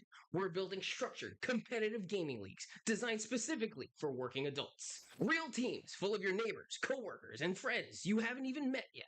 Real schedules, seasonal leagues, and tournaments that keep your career in mind and create fun for you to jump into after the work is done. And real competition for the gamer with a job that only wanted to grow up but never give up. We build leagues around your busy life, replacing the chaos of matchmaking with the camaraderie of clashing with your friends in custom games on clear, consistent, and concise schedules, because that's what you work hard for. And more important than any ladder points, more important than any win or loss, Working Gamers is about community. Finding a place to relax after a long day, a team to have your back as you take points. It's time all the gaming uncles and aunties have had one place for themselves. So if you're looking for a place to lock in after you clock out, then welcome to Working Gamers. Hey, how's it? Now everyone knows Zippy's, but did you know that 100% of Zippy's Saimin noodles are made locally? Fresh from the Sun Noodle Factory in Kalihi. With Zippy's celebrating 60 years supporting local businesses, there's never been a better time to make your next stop Zippy's. 17-15. We indeed did. And now we're going to watch a new map. A new map. Very unique for this tournament, on the stream at least. On the stream at least. We'll tell you about it here momentarily as we get set here. We also want to give our special shout out to our presenting sponsor here in our very first year of Working Gamers. Also a big mahalo to Zippy's as well for doing that. I wanted to just quickly talk about that. And of course, for Working Gamers, our presenting sponsor here, if you've ever blamed work, school, or life in general for why you're not gaming like you used to, yeah, listen up. Working Gamers is a competitive gaming league built for adults, not random matchmaking, not hoping your friends are online, not getting thrown into the lobbies with people who haven't seen sunlight in 3 days or touched grass in 5. We're talking real teams, real schedules, real seasons. You know when you play, who you play with, and what you're playing for. It's all structured competition that actually fits your life and a community of people just like you trying to stay in the game without dropping everything else. So if you've been looking for a way to get back into gaming without the chaos, Working Gamers is where you can go after you clock out to go ahead and lock in. Scan the QR codes you see on the screen right now, including joining the Discord using the left side of the QR code, and follow Working Gamers on socials using that right QR code to keep up with everything Working Gamers has going on. And a big mahalo to them for being our presenting sponsor here in year 1 of the Hawaii Esports Open Championship. Let's talk about that last game real quick before we go into our next map. We'll talk about the map choice here in a second, but talking about some numbers here in the final KDA. Toyo with a 37, 22, and 11 score line. And actually, if you're looking at double-doubles throughout the entire lobby, 4 of them get it, 2 on each side. Toyo with a 37-11 line on kills to assists. In Crypto, 33 and 22. Crazy. That's crazy. And then Cody, and then Cody with a 28 and 11. But the last player would be Frog on a 20 and 10. Those are your 4 double-doubles in this game. And double-doubles alone are really tough, but it shows you the teamwork, and it shows you the level of gameplay that you are seeing right now. Yeah, I mean, both teams, True and Retirement Home, really just bringing it, you know? Like, what could we have expected? That was an actual 17-15 overtime. You could not ask for anything closer than that unless, maybe like 21-22. Well, I think I was in a game where we went, I can't remember how many rounds it went, but there was a high school game that we were watching that we saw a while ago, and I think it went to like maybe 6 or 7 overtimes, and that's the longest I've ever seen. That got very, very close to it, and that's the way it fell as well. So now we get to go to a next map here, but before we talk about it, let's look at our selections here, and maybe if you're good at the game, my classics don't do what Mikey did earlier on, so that shows you something. I cannot. Let's you take a look at the agent selection here. No substitutions of any kind. So unfortunately, we do not get to see Tonka this round. So Toyo stays in the game. Cody, Loliad, Toyo, Tyler Power, and Tatsuyaki winning that. And of course, preview from the last game as well. Remember, Chu was up 12-6 at the end of that first. At the end of, after round 18, I should say, they were up 12-6. They had match point in their hands. And then afterwards, it was 6 straight to end that second half for Retirement Home to clean it out, and then eventually winning overtime 17-15. So these squads are going hard at it, and now we get to see our 4th different map of the 7. Thank you. We get to go. So much. And we knew, by the way, that this was eventually going to happen here in a best of 3. We thought, you and I were about to walk off if we were going to see Haven, Bind, and we saw 2 of each. Split. 2 of each out of the 6 Haven, games. Bind, and Split is what we saw, a pair of each last night. We had to get a new map. And the next map we are going to play is Lotus. So we are going to another 3-site map. We went from one 3-site map to another 3-site map, the only other 3-site map in this entire game. But Lotus now changes things up. Our first look at it here momentarily as we get the teams in. I got a lot of things happening on this map regardless, but still a very nice map and a very fun map to play as a 3-site. Yeah, definitely. I feel like more on the attack phase, a lot of teams tend to go towards A to start, but that might be a different story as we're going to see Chu try to march up B, but no one from Retirement Home is going to be on this site. Just a couple of utility, and that's about it. It looks like the ice wall is there. All by their lonesome. But there you go. We're going to get some good pistol kills, dumbing it down to a 3v5 in True's favor.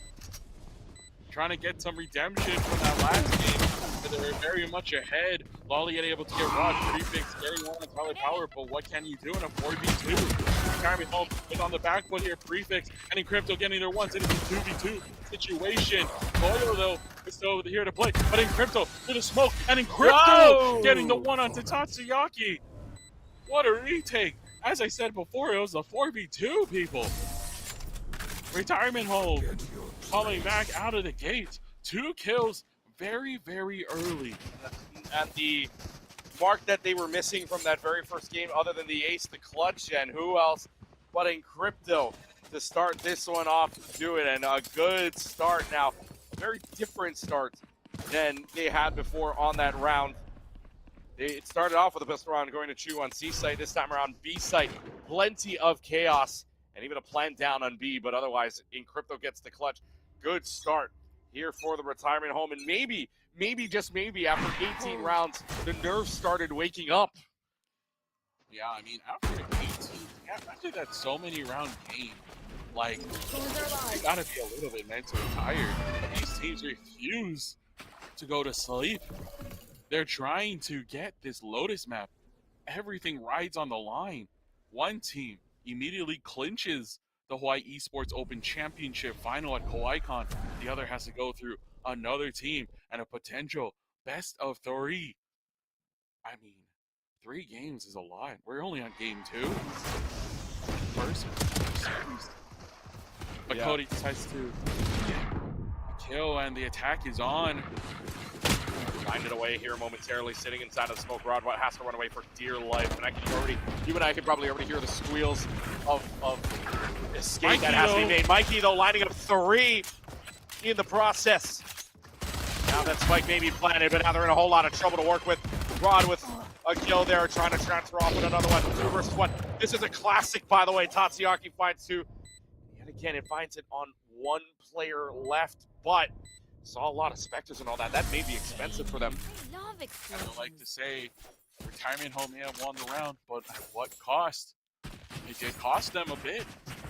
But it looks like from the economy, yeah, you're going to have to see no one can necessarily afford any full loadout. Mikey and Encrypto will both have Vandos each in this pre-buy round, but they are on light shield, regen shields. While on the side of Chu, they're looking to make this comeback here. They're trying to win this round as they full buy everything. And for the side of Retirement Home, it looks like they kind of want to get a little more aggressive here.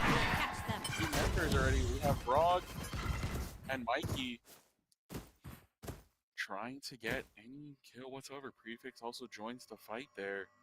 But it looks like Chu looks for a different angle. They're doing 3-1-1. 3 on C, 1 on B, 1 on A. And while they're slowly pushing up here into C, want to point out, remember yesterday we had a lot of different kind of competitions. And all of the duelists are different. So we know that there's a set strategy here. The question is, how can they pull this off? Right now for Chu, it doesn't seem to be working out momentarily, but right now they do have the advantage, at least on the buys and at least on the guns that they can get. Around the corner. Oh, did you spot? No, you didn't. Corner, that was just waiting there. Tatsuyaki does get one though, so here comes. I mean, for this kind of team, as soon as you get that pick, green light's on. Already up and about on top of the boxes. Cody gets there with the updraft and dash. Let's get up there, and now advantage here for Chu. First time here in 3 rounds that they have that man advantage. They will plant down. Second time on C site. Last round they got 4 kills. Can they find all 5 this time around?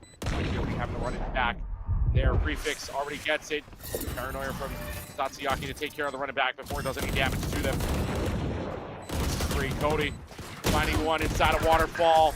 They find another. Tatsuyaki finds a 3rd. And Chu sees life and maybe some deja vu. It's 2-1 after the first 3. Yeah, Chu able to hold their own, but yet again, that was a buy round, correct? So, with that being said, oh my goodness, Retirement Home is actually on this save right here now. I kind of did mess up a lot, but True was able to escape with that round win in a 3-member left scenario, and it looks like the A sites will be the target here. Prefix does miss the paint shells a little too and a pick for Cody. And a pick for Prefix. Oh my goodness. Prefix with the 3K. Oh my Prefix. goodness. Could this be the ace? Our first ever non-first round ace. Did I jinx it? Maybe Yes, I you did. You jinxed it. You jinxed it. And even Laliette in return finds 2. Laliette able to get 2. Can they pick up the 4K in crypto? It's just staying in that corner. Nightfall might go out. Able to see them. But what a kill by Laliette in a 1v1 situation. Rod is going to be coming from the flank. And the Nightfall does go out, but will not find Rod. Could have a slight idea. Could be coming from a main. But Laliette is going into tree. But what that Nightfall does do, by the way, really quickly, is that clears out at least top and drop. So at least Laliette knows that nobody is home there. At the very least, maybe hiding a tree looking for it. But Rod gets it at the end. Rod is very sneaky. Maybe he's young, but he's rightfully. Do we have our one? We passed our one map to say that, right? Yeah, the old nerves are waking up. Yeah. Then again, does save the round for the team. Retirement Home up 3-1. A very successful round. Prefix, I really hate to say it here, buddy, but maybe I did jinx it a little bit. Yeah, I feel like we put the blame on you there. But a 4K is fantastic. The 4K is fantastic. We'll see eventually. There's a lot of games to be played here tonight and at Kawaii Kon. But it's a matter of fact if you make it there. Yeah, it's that pressure, right? I mean, we're talking about it yesterday with this team from True to be back on the LAN would be so good for them. Be so excited, so thrilled, and I think all of us would be thrilled that when we get to Kawaii Kon, there's going to be something more to play for other than just bragging rights at the end of the weekend. You got a prize pool going. You got all the tourney fixings. But Rod gets the pick onto Laliette, gets another pick onto Toyo. Is Rod owed? That's a question we should be asking still. Snippy and drop. Rod with the 3. Does he have more enough? Does he have more? Oh, wait a minute. From behind, Cody was able to get the flank. Blaze-Storm does not work. Can they get a kill by their shots? Frog and Crypto are left in a 1v2 situation. Oh my goodness. What good positioning from Encrypto. Able to get the trade onto Cody. After Prefix, unfortunately they died. But Rod coming up huge as well. With a 3K in that round, 4-1. Retirement Home leads. The economy is kind of iffy now for both sides, actually. So with that being said, it looks like Retirement Home will have the full rifles, just missing all full shields. But it is something. Each assault rifle is very powerful. Vandal just a one-shot, headshot death. The Phantom just really able to control the spray. Prefix gonna step up. Oh my goodness. But Cody able to get the pick. Toyo with the distraction. We're gonna continue to go in, and it looks like the C is the call. Like in Haven, C is a choice favorite, a site favorite for Chew. I guess you could really say C is for Chew. I wonder why that may be why they like the 3-site map. Maybe. Thorn Guardian comes out, see if it finds anything. It's just out of the smoking Crypto there for 1, for 2. Waterfall taking over. Sight taking over. Chew's got to find a way to get that because now the wall is up. They can't even see what's being defused. They're pushing it because they know that there's no defuse coming. Tatsuyaki there. Even dying at the end is insult to injury. And it is the old folks finding a 5-1 lead. Retirement Home able to continue this climb onto Lotus, our first unique map on stream besides the OG3. Now, 5-1. The buys are scattered coming in for Chu. This is an attack, and especially with shotguns, this could be a call for B. B is probably one of the most enclosed and easiest on a save round and easiest to rush, kind of like similarly on Haven. Now, we're going to have to see if Chu can actually make this possible. Toyo's going to get the ultimate and is going to try to get any kills whatsoever. Does clear out all the way to CT. The wall needed to be fixed from behind. And Crypto, what a sneaky teleport. And Crypto finds one there on the TP, but Mikey is also there to help this out. It will be the plan down for Chu, but unfortunately stopped on the B side. And Toyo, last man alive here. I think they gave him right around the corner, tries with the jut. All they have to do is push it. And as quickly as you blink, the round's over. They don't even get to plant this time around. Once again, it was a save round. Everyone should have some upgraded weaponry, but Cody does only have 3,000 creds. Will not be able to buy any shields if we're to buy a Vandal or a Phantom. That is not necessarily the smartest call. Would have to try to buy out with the team here so they're an equal economy. But Retirement Home sitting pretty right now. Retirement Home sitting more than pretty right now. They feel good. It feels like the doctor has checked up on them and they said their tests were fine. That's what it feels like at the moment. A breath of life. A breath of life. They get a few extra years. Pokkake there for 2. Crypto though is able to find at least one back on the trade, but it still makes it 3 versus 3. Guys, with ult, so with the Phoenix. They're running all the way back. Rod's there to cover. Rotate. One more down the line. Cody finds it, but Cody now in a 1v2 situation, and it's going to happen in spawn. Rod is ready. Cody looking for the peak here, and Rod is not there. Rod is at the ready to see if it flips off on B. Unless Cody can do a quick 180 here around the corner on the line. Cody's there, got to turn around, finds it! Cody saying the jet line immediately. What would you do without me? Finds a second point for Chu. They're not done for Dust yet in the first half. Oh, but so lost. I'm not gonna lie. But Cody able to get their ones there. No repeat. Rod did try to get the trade after Mikey did die, but updraft. Updraft has been wasted. That's the second time that's happened. That is. I think between the 2 dates here, that feels like the second time we've caught that. That is definitely the second time. Now the start to head in. Already using the walls that are going up here. They are very, very aggressive to their play. Flash. Here comes the flash though around the corner. Frog is there.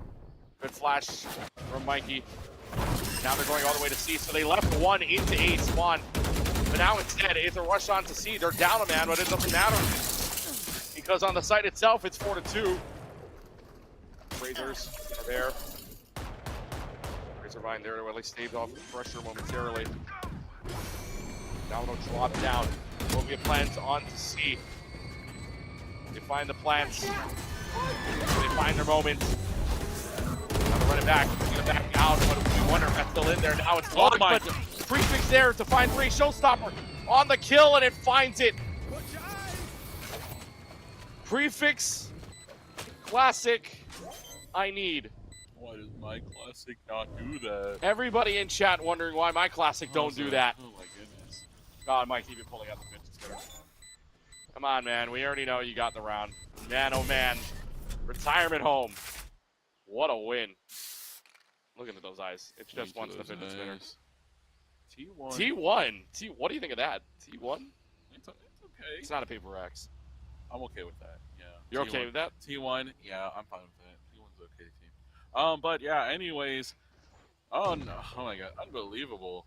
Crazy retake. By the way, I want to point out they have Home. defused. If you look at your scoreboard right now, 6 times they have defused. The trend goes on.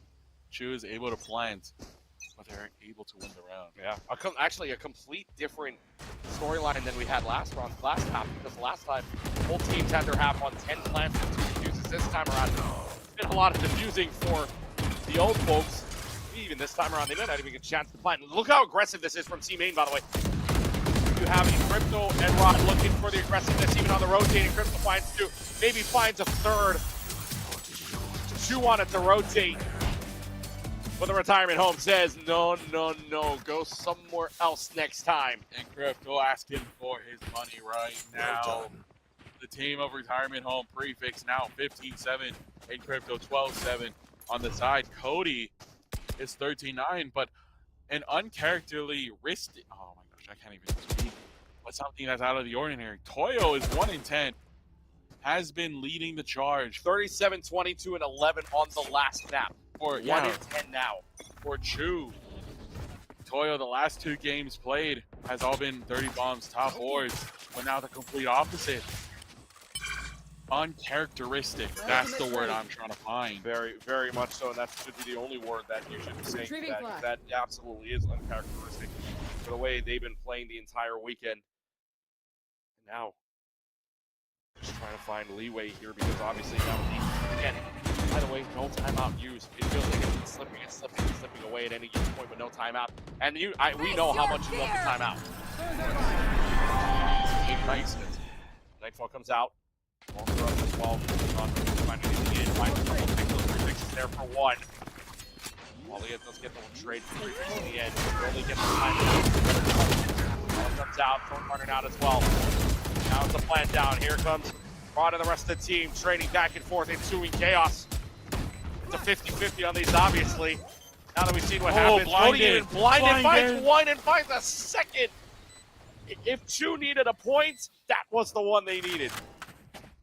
Trying to bring it down, trying to bring it to an 8-4. And then remind you, if it does get to 8-4, that was the same stat line that was in the Haven game. Retirement home was down 4-8, and look where it brought them. They were down 12-6, and look where it brought them. Clearly, something's wrong with 4-8. What happened to the 9-3? That also happened yesterday, something's too. Obviously in the water when it comes to Manoa down the field. Something's in the water with all that. Yep. 8-3 scoreline. Now the way here, there already gets Toyo staved off momentarily. That all goes down in a couple moments. Flash around the corner, flashes themselves now. Somehow Mikey concussed is able to find Toyo on the one shot he had for him. Around the corner though, Cody's able to find Frog coming out of the smoke and it's able to find that kill. Coverage is there, 3 versus 3 from the Shadow Storm available. Not even going to be able to use it, doesn't check drop.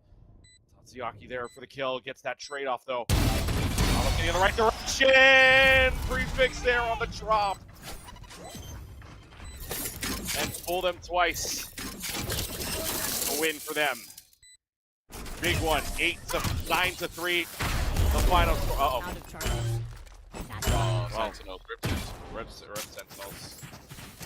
Sentinels. NRG, top team. NRG. Yeah, I can agree with that. I'm gonna get called out for this later, and my prod team's gonna be shouting at me for this. But I'm out. At this point, I disagreed with you. I know. I'm just gonna walk away from this conversation now before it gets any worse. How much affiliated you know? As we go into our producer even telling us, yo, try again. 9-3 scoreline at the end of the half, and again. You're looking at all that happened there in that very first half, and it was just bonkers over and over. And yet again, this time, not an 8-4, it's a 9-3 this time. Yes, indeed, but you know, many things have come up from this scoreline. I don't even want to talk about it. But we're going to switch sides now. Retirement home is now on the attack. Asked to see if they can pick up the rest of these points that they have scored. Cody already half health. No one can hit their shots. Rod versus Cody were not able to happen, but they are getting blocked by the ice wall. Gonna try to see if they re-hit, but no, looks like they're gonna start to rotate. The bomb was not even on this site. It was on the A site. What a change of plans. Rod is gonna start to plant as the rest of the team starts to get wind of what's happening. Toyo able to get the headshot to Encrypto, and Rod able to get the trade. But how long can he hold? The rest of the team, Retirement home is there. Tatsuyaki getting the headshot there. It's able to find another one, and Mikey on the trade. Chaos ensues. Mikey getting another one, though, and it's a little bit more calm because now the only one left is Tyler Powerhouse, a share of it had, but you're not looking at the rope. You're looking at death. 10-3 pistol round won by the retirement home, and they now have won both pistol rounds. That's not good news for Chu, who needs to find the comeback. A very routine take on the first round of the second half. You had 3 members of retirement home entering the C site, trying to get the Vice Util activated. But now you realize that 2 of the members were already on A. They were not anywhere near the C site. So just quite manipulation, quite mind games, if you will. Gonna be splitting this map all over. Lotus is a very big map, still compared to Haven. So you can really do anything. The possibilities are endless if you're on the attack side. And as I say that, going to treat it's gonna get found, but won't be able to get a kill with the Bucky. Will go down from Frog with a Spectre. And quite a distraction from Prefix at the door. Trying to get up now. 2 down already. 2 members. Make the third. Prefix on one right now. Cody finding another one. Here, Mikey versus Cody at the end. The dash makes sense at the end of the day, but Cody's got to work with this. For one, looking to get knifed. Cody finds another one, picks up the Vandal. What do you have here? You're running into the barrel of a shotgun known as the Bucky. 11-3. Man, did they make that kind of expensive? Although, for Prefix, picks up the Vandal at the end of the round, which is big. Yes, indeed. As you saw, you know, Frog was trying to go for the knife, trying to play a little bit fun. They're up 11-3. But, you know, anything could cost them really, too. This game is definitely not over. Although 2 more rounds for the old guys into the young guys, it doesn't even matter. It could be brought back way easier and easily than you think. So this game is definitely not over as we go into round number 15. And a fast take now and a push up going from Toyo. Toyo gets 2 headshots, 1 slide onto Prefix. Frog in the response, though. He's able to find 3 of their own. Makes it a 2 versus 2 situation now. Smoke covered off on stairs. And maybe another one to cover that as well. So they have no smokes to cover top. Or drop. Who's got it at this point? There's the dash down onto site. 1 top, 1 bottom here. That's the Pixel peek here to find the headshot. Tyler's got the advantage there, and Cody on the push. Vibes were good there for Chu, and it turns out to be a win for them in the end. But the lead down to 11-4 now. Once again, as I said, I should stop talking about. But anyways, yeah, Chu able to get that round off the bye. So it's meaning that, you know, I think retirement home should be able to afford some sort of good guns. Rod has 2100 after abilities, it looks like. Or actually before abilities. Look, that Spectres are the call for Rod and Frog, but the rest, Prefix and Crypto and Mikey are going to have these Vandals. By the way, real quickly, Prefix passing 50 kills here in the 2 maps, 29 in map 1, 23 currently here in map 2. So Prefix has a ton right now. That's the 2. The former University of Hawaii team making 53 as Prefix is there. Cody running back. It's going to happen now right against the wall. SCZO is also there. Tyler Power can only watch what happens to him at the end of the day. Mikey's running back. He's going to run out. Corner now. They've already taken over the C side, and all she can do is watch the hopes dwindle away. Maliet there. Toyo there. Those are the only 2 left alive. Spike hasn't landed on C. Showstopper, you can't run away in time. On the backside here, Rod taking care of business. A better scoreline than Chu had on their match point opportunity this time. The retirement home, 12-4 match point. Retirement home trying to run away with this. Already 12-4. What can Chu do here? As you see, the buys are kind of scattered once again. They did risk it all in the last round to no avail. But now you're going to have a shorty. You're going to have much more anything. It looks like the Phantom was bought for Laliet for the money and expense of Cody. But you're going to have to think, what can they do? 2 shotguns on the board. And the Blade Storm does come out from Cody. But I'm wondering what he can do on this defense. At this point, you're desperate. You got to use anything you got, right? Down 8 rounds. Whatever you can find. Blade Storm misses the entire right click. Misses everything. Face your fear. So now with the plan down on B, what does Chu do? They need a response of some kind. In the process, Running's out. Prefix is there. 2 versus 3. 8 on a low health bar, but Prefix might be the one to end it. Tatsuyaki though. Prefix his life, but it's 1 versus 2. Paranoia out, does hit Tatsuyaki. He's got to stall him for a little while. Playing in a good spot Gotta here. play in a good spot right out of the smoke. Rod is there. And guess what? The retirement home gets a field trip in April. They will go on all the way to Kawaii Kon 2026, getting the first spot of 2 to play at the LAN for the HEOC ship. Yeah, retirement home. Definitely still have it. You got to say that yourself. They're undefeated so far, clinching that first spot into Kawaii Kon. Oh, man. I mean, what a game overall from them. Again, it felt like the ship was starting to go all the way from a 12-6. They caught up for, and now a domination factor of a final score of a 12 or 13-4, I should say. So they win in quadruple over, or almost quintuple overtime in quadruple overtime. They don't need overtime this time around. Lotus, in this point, is a 13-4 victory, but now Chunam goes down to the lower bracket. We'll talk about that match momentarily, but what do you want to say to the retirement home team before they move on? Because it feels like nerves of steel, these old folks still. You know, retirement home, all the momentum ever since 6-12. I should say that. Yep. I think just riding on it, we really made Chu really sweat and just make them fear for their life, in my opinion. You know, these guys, retirement home, you're experienced. You have all of this knowledge. You have all of this, match experience against other schools and other teams, So putting that to the test, really, against a team that quite younger, but has a lot of great skill, has a lot to learn. So retirement home, congratulations. We'll see you at Kawaii Kon and hope for the best. Yep, Kawaii Kon 2026 is where they are headed next. We'll get an interview from the winning team here in just a couple of moments. But first, we want to tell you again about our presenting sponsor, Workin Gamerz, and of course the stream and the tournament presented to you by Workin Gamerz. And you know that feeling when you finally get on after a long day, queue up, and immediately regret it. Well, Workin Gamerz, time to fix that. Workin Gamerz is an adult esports league built for people with jobs, responsibilities, and just enough time to still want to compete. No randoms, no guesswork, just real teams, set schedules, and an organized season so you can actually enjoy the games you're playing again.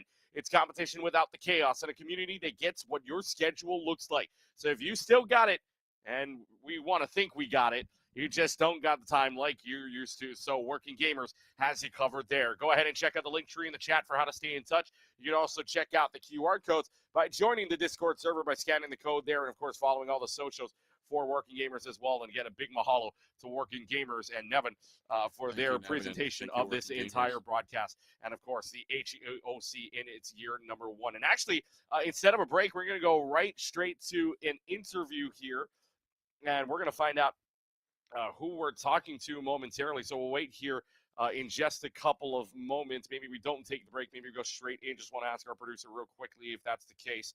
And yes, we are going to stay right here. So again, talking about a Chu team here. We'll preview their matchup a little bit while we're setting up the interview.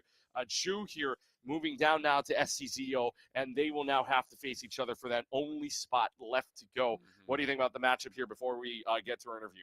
Of course, I think it's the same situation, right? You have XUHE versus more of the young guns here from McKinley. So that being said, anything is really possible, in my honest opinion. This could go either way. Yep, and now we are going to go ahead and get to talk with one of the members from this team here, and this will be Rod that we talked to here, sitting in his chair and all, and the youngin' that is on that chair right now. We will actually get to say that for once. Although 13-4 victory, still letting Prefix Prefix taking care of business on 20 kills. Rod, though, does not get a double-double, does get double-digit kills, 14, 11, and 6 in game number 2, and in game number 1. Rod does get 20 kills. So, hey, way to go, old man. No, I'm sorry, young. Yeah, 20 kills in overtime. No, I can't lie. That upper final was rough for me. I definitely did better in the games going up to it, but thankfully, on map 1, you saw a Kawaii and Crypto just absolutely pop off, like just God's gift to this game, really, my Persian prince. Honestly, like all my teammates did really good, and so yeah. All of your teammates doing very well, at least in map number 1. Let's ask you here, though. I mean, we've seen you a lot, obviously, at all the different lands. You've helped us cast before as well. But now now it's come down to a Sunday where now it's no longer just preset teams and just playing for a prize pool. There's more things to add. There's more things to play for now. You got more prizes. You got a lot of teams in, right? 11 teams prize pools to play against for now. What does that mean here to you and your team? I know we make the joke about taking some lunch money here, if you will, but instead of lunch money, now it's an actual prize pool that you're playing for. How does that feel to play for on Sunday? I mean, I think it's really exciting. For us, we just kind of wanted, this was just an opportunity for us to play again. We used to play, with each other for like years, right? But really, before this, it had been maybe 2 years before any of us had played seriously, right? Like we'd all take a long break, moved on to different games. And so this was just a nice callback. We low key wanted to go against the current UH squad because we thought that would have been that's what we were thinking too. We were all thinking yeah. So, but unfortunately, they didn't make it. Yikes. So all good though. Okay. Hopefully, there's a chance we get to. I think like an old version new UH would be pretty sick. Because they did have some aimers on that team, so I thought it'd be interesting. Yeah, so if we get a second part to an HEOC, maybe we got to bring the current squad back here to see if they can get seeded into play against what is now known as the retirement home. Is this going to be retirement home ×2 later on down the line is the better question, but we'll find out here. One more question for you before we let you on your way. I mean, it's only 7:17 as well, so you might as well go. Oh, no, that's a late dinner for the retirement home, I guess. Honestly, I was supposed to eat dinner at 4, but we were warming up. Like, I might go to bed. Warming up and everything. So you pass your bedtime, buddy. Yep. All right, so let's ask real quickly because somebody wants us to ask this of. Username says Frog Tate. That's crazy. Ask him why he doesn't want him to knife. Why doesn't quote? Why ask him why he doesn't want me to knife? You want to answer that one, Captain? I just wanted to save my friend's money. You know what I mean? Like I wouldn't want Leighton paying out a knife bounty. Like really, that's just the good guy in me. You know what I mean? Okay. Yeah. Good guy, So Rod. we'll get the second opinion here in a second here, probably in the chat after the delay is gone. We'll find out the second opinion. But Rod, congratulations. We'll see you on that Sunday for Kawaii Kon. We may see you earlier for that if you do join us in. But again, we'll see you and your team on Sunday. The retirement home, hey, gets a field trip on Kawaii Kon Sunday 2026. So up and running. Good luck when it comes next month. Thank you. Again, that was Rod, a.k.a. Rod Doria, for the win there. So it looks like our interview is done, and we're going to set up our next game here between the two teams of SCZO and Shu. So we will go ahead and take a break, and when we come back, it will be SCZO against this team from Chu that just lost. They're looking for vengeance, and SCZO looking for the climb. We will be right back here from the Hawaii Esports Open Championship, another spot, and the only other spot to be given away next. Hey, how's it? Now everyone knows Zippy's, but did you know that 100% of Zippy's Sai-Min noodles are made locally? Fresh from the Sun Noodle Factory in Kalihi.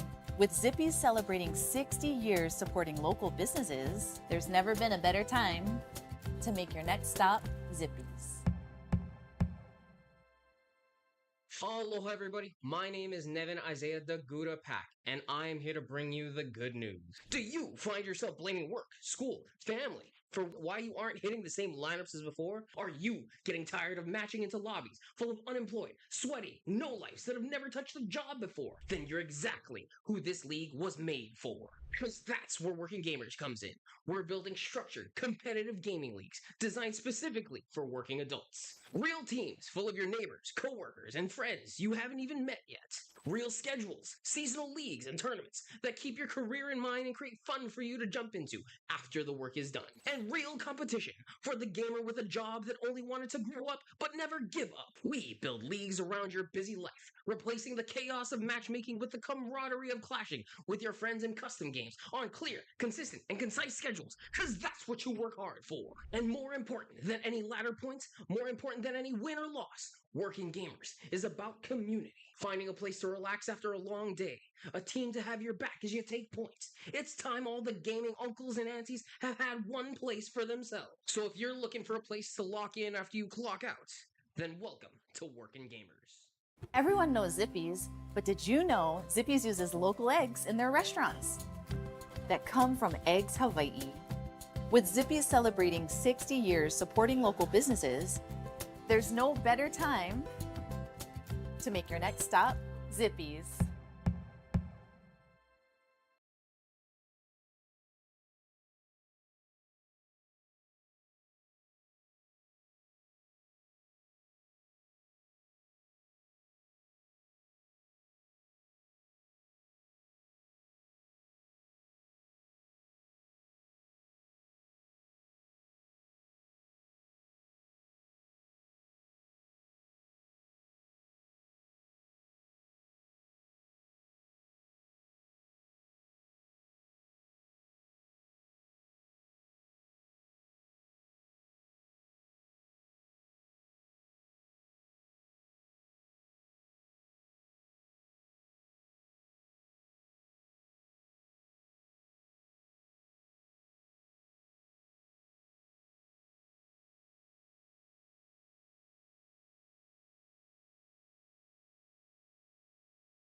Aloha, everybody. My name is Nevin Isaiah the Gouda Pack, and I am here to bring you the good news. Do you find yourself blaming work, school, family for why you aren't hitting the same lineups as before? Are you getting tired of matching into lobbies full of unemployed, sweaty, no-lifes that have never touched a job before? Then you're exactly who this league was made for. Because that's where Working Gamers comes in. We're building structured, competitive gaming leagues designed specifically for working adults. Real teams full of your neighbors, coworkers, and friends you haven't even met yet. Real schedules, seasonal leagues, and tournaments that keep your career in mind and create fun for you to jump into after the work is done. And real competition for the gamer with a job that only wanted to grow up but never give up. We build leagues around your busy life, replacing the chaos of matchmaking with the camaraderie of clashing with your friends in custom games on clear, consistent, and concise schedules, because that's what you work hard for. And more important than any ladder points, more important than any win or loss, Working Gamers is about community. Finding a place to relax after a long day, a team to have your back as you take points. It's time all the gaming uncles and aunties have had one place for themselves. So if you're looking for a place to lock in after you clock out, then welcome to Working Gamers. Everyone knows Zippies. But did you know Zippy supports more than 350 organizations in our community? Like Hugs Hawaii, who cares for local families with a child facing life-threatening illness. Mahalo to Zippies. And all Zippy's customers for helping seriously ill children and their entire family. You help local families heal.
Aloha, everybody. My name is Nevin Isaiah the Gouda Pack, and I am here to bring you the good news.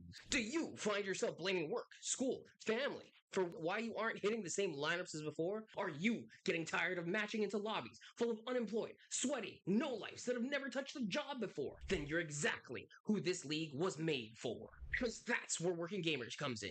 We're building structured, competitive gaming leagues designed specifically for working adults. Real teams full of your neighbors, coworkers, and friends you haven't even met yet.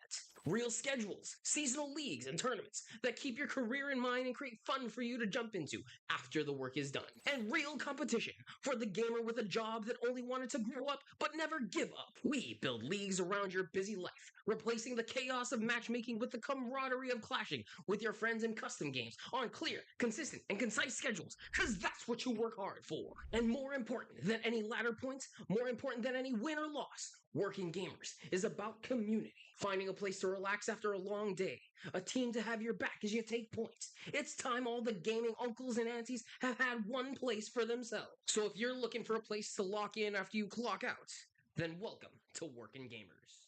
Hey, how's it? Now everyone knows Zippy's, but did you know that 100% of Zippy's Simon noodles are made locally? Fresh from the Sun Noodle Factory in Kalihi. With Zippy's celebrating 60 years supporting local businesses, there's never been a better time to make your next stop Zippy's. Aloha, everybody. My name is Nevin Isaiah the Gouda Pack, and I am here to bring you the good news. Do you find yourself blaming work, school, family for why you aren't hitting the same lineups as before? Are you getting tired of matching into lobbies full of unemployed, sweaty, no-lifes that have never touched a job before? Then you're exactly who this league was made for. Because that's where Working Gamers comes in. We're building structured, competitive gaming leagues designed specifically for working adults. Real teams full of your neighbors, coworkers, and friends you haven't even met yet. Real schedules, seasonal leagues, and tournaments that keep your career in mind and create fun for you to jump into after the work is done. And real competition for the gamer with a job that only wanted to grow up but never give up. We build leagues around your busy life, replacing the chaos of matchmaking with the camaraderie of clashing with your friends in custom games on clear, consistent, and concise schedules, because that's what you work hard for. And more important than any ladder points, more important than any win or loss, Working Gamers is about community. Finding a place to relax after a long day, a team to have your back as you take points. It's time all the gaming uncles and aunties have had one place for themselves. So if you're looking for a place to lock in after you clock out, then welcome to Working Gamers. Everyone knows Zippy's, but did you know Zippy's uses local eggs in their restaurants that come from Eggs Hawaii? With Zippy's celebrating 60 years supporting local businesses, there's no better time to make your next stop Zippy's.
Aloha, everybody. My name is Nevin Isaiah the Gouda Pack, and I am here to bring you the good news. Do you find yourself blaming work, school, family for why you aren't hitting the same lineups as before? Are you getting tired of matching into lobbies full of unemployed, sweaty, no-lifes that have never touched a job before? Then you're exactly who this league was made for. Because that's where Working Gamers comes in. We're building structured, competitive gaming leagues designed specifically for working adults. Real teams full of your neighbors, coworkers, and friends you haven't even met yet.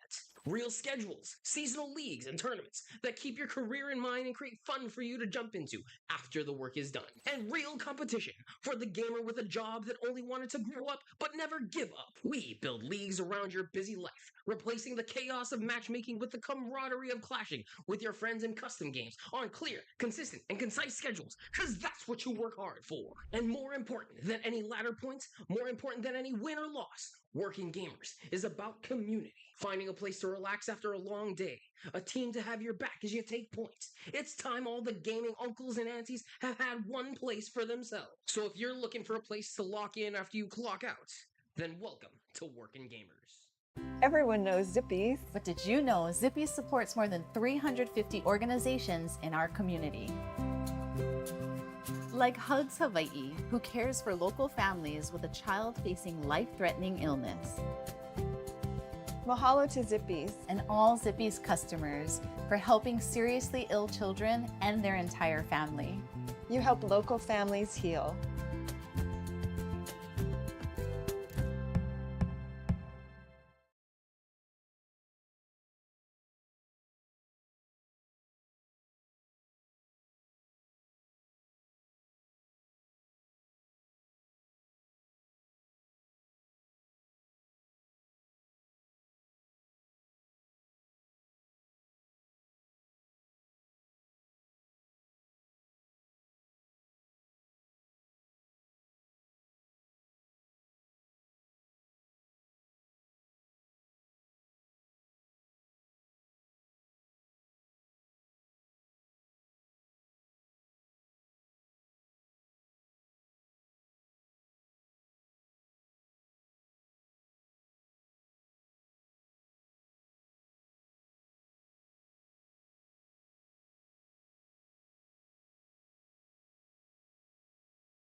Aloha, everybody. My name is Nevin Isaiah the Gouda Pack, and I am here to bring you the good news.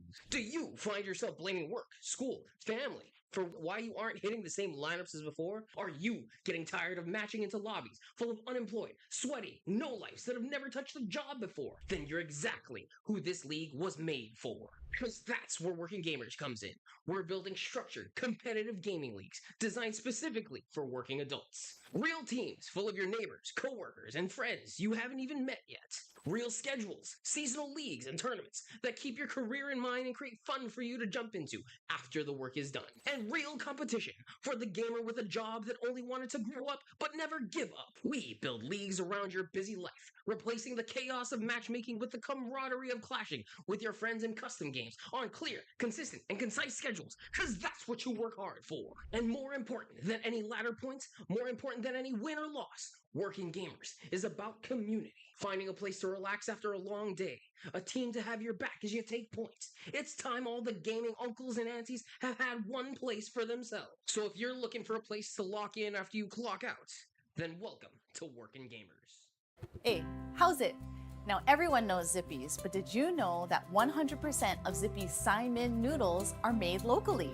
Fresh from the Sun Noodle Factory in Kalihi. With Zippy's celebrating 60 years supporting local businesses, there's never been a better time to make your next stop Zippy's.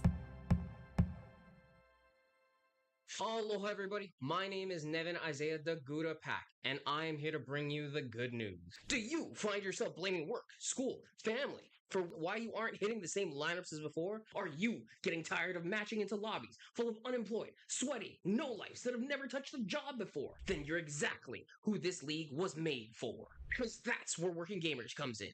We're building structured, competitive gaming leagues designed specifically for working adults. Real teams full of your neighbors, coworkers, and friends you haven't even met yet.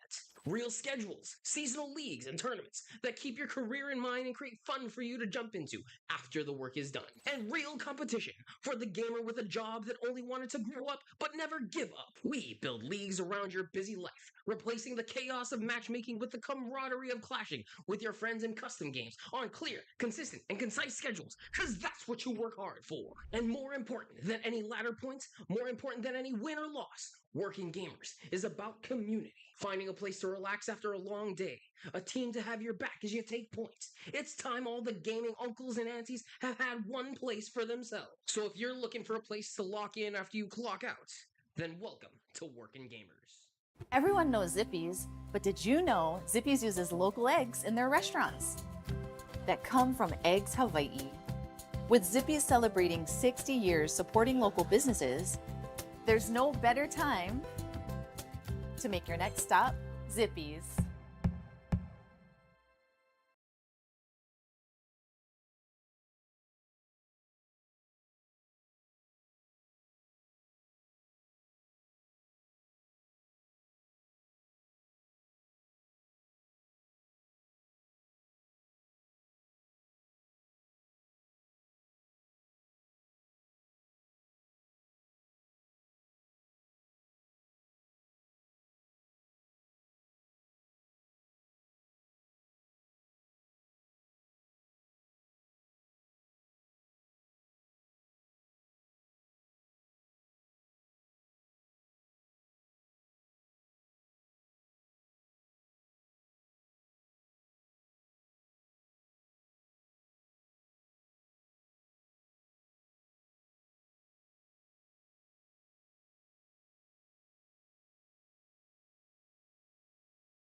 Aloha, everybody. My name is Nevin Isaiah the Gouda Pack, and I am here to bring you the good news.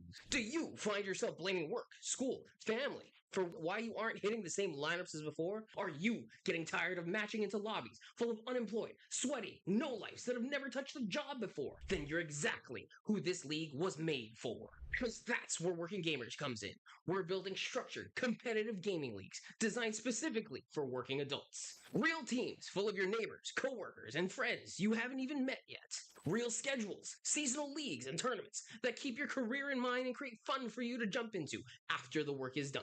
And real competition for the gamer with a job that only wanted to grow up but never give up. We build leagues around your busy life, replacing the chaos of matchmaking with the camaraderie of clashing with your friends in custom games on clear, consistent, and concise schedules, because that's what you work hard for. And more important than any ladder points, more important than any win or loss, Working Gamers is about community. Finding a place to relax after a long day, a team to have your back as you take points. It's time all the gaming uncles and aunties have had one place for themselves. So if you're looking for a place to lock in after you clock out, then welcome to Working Gamers. Everyone knows Zippies. But did you know Zippy supports more than 350 organizations in our community?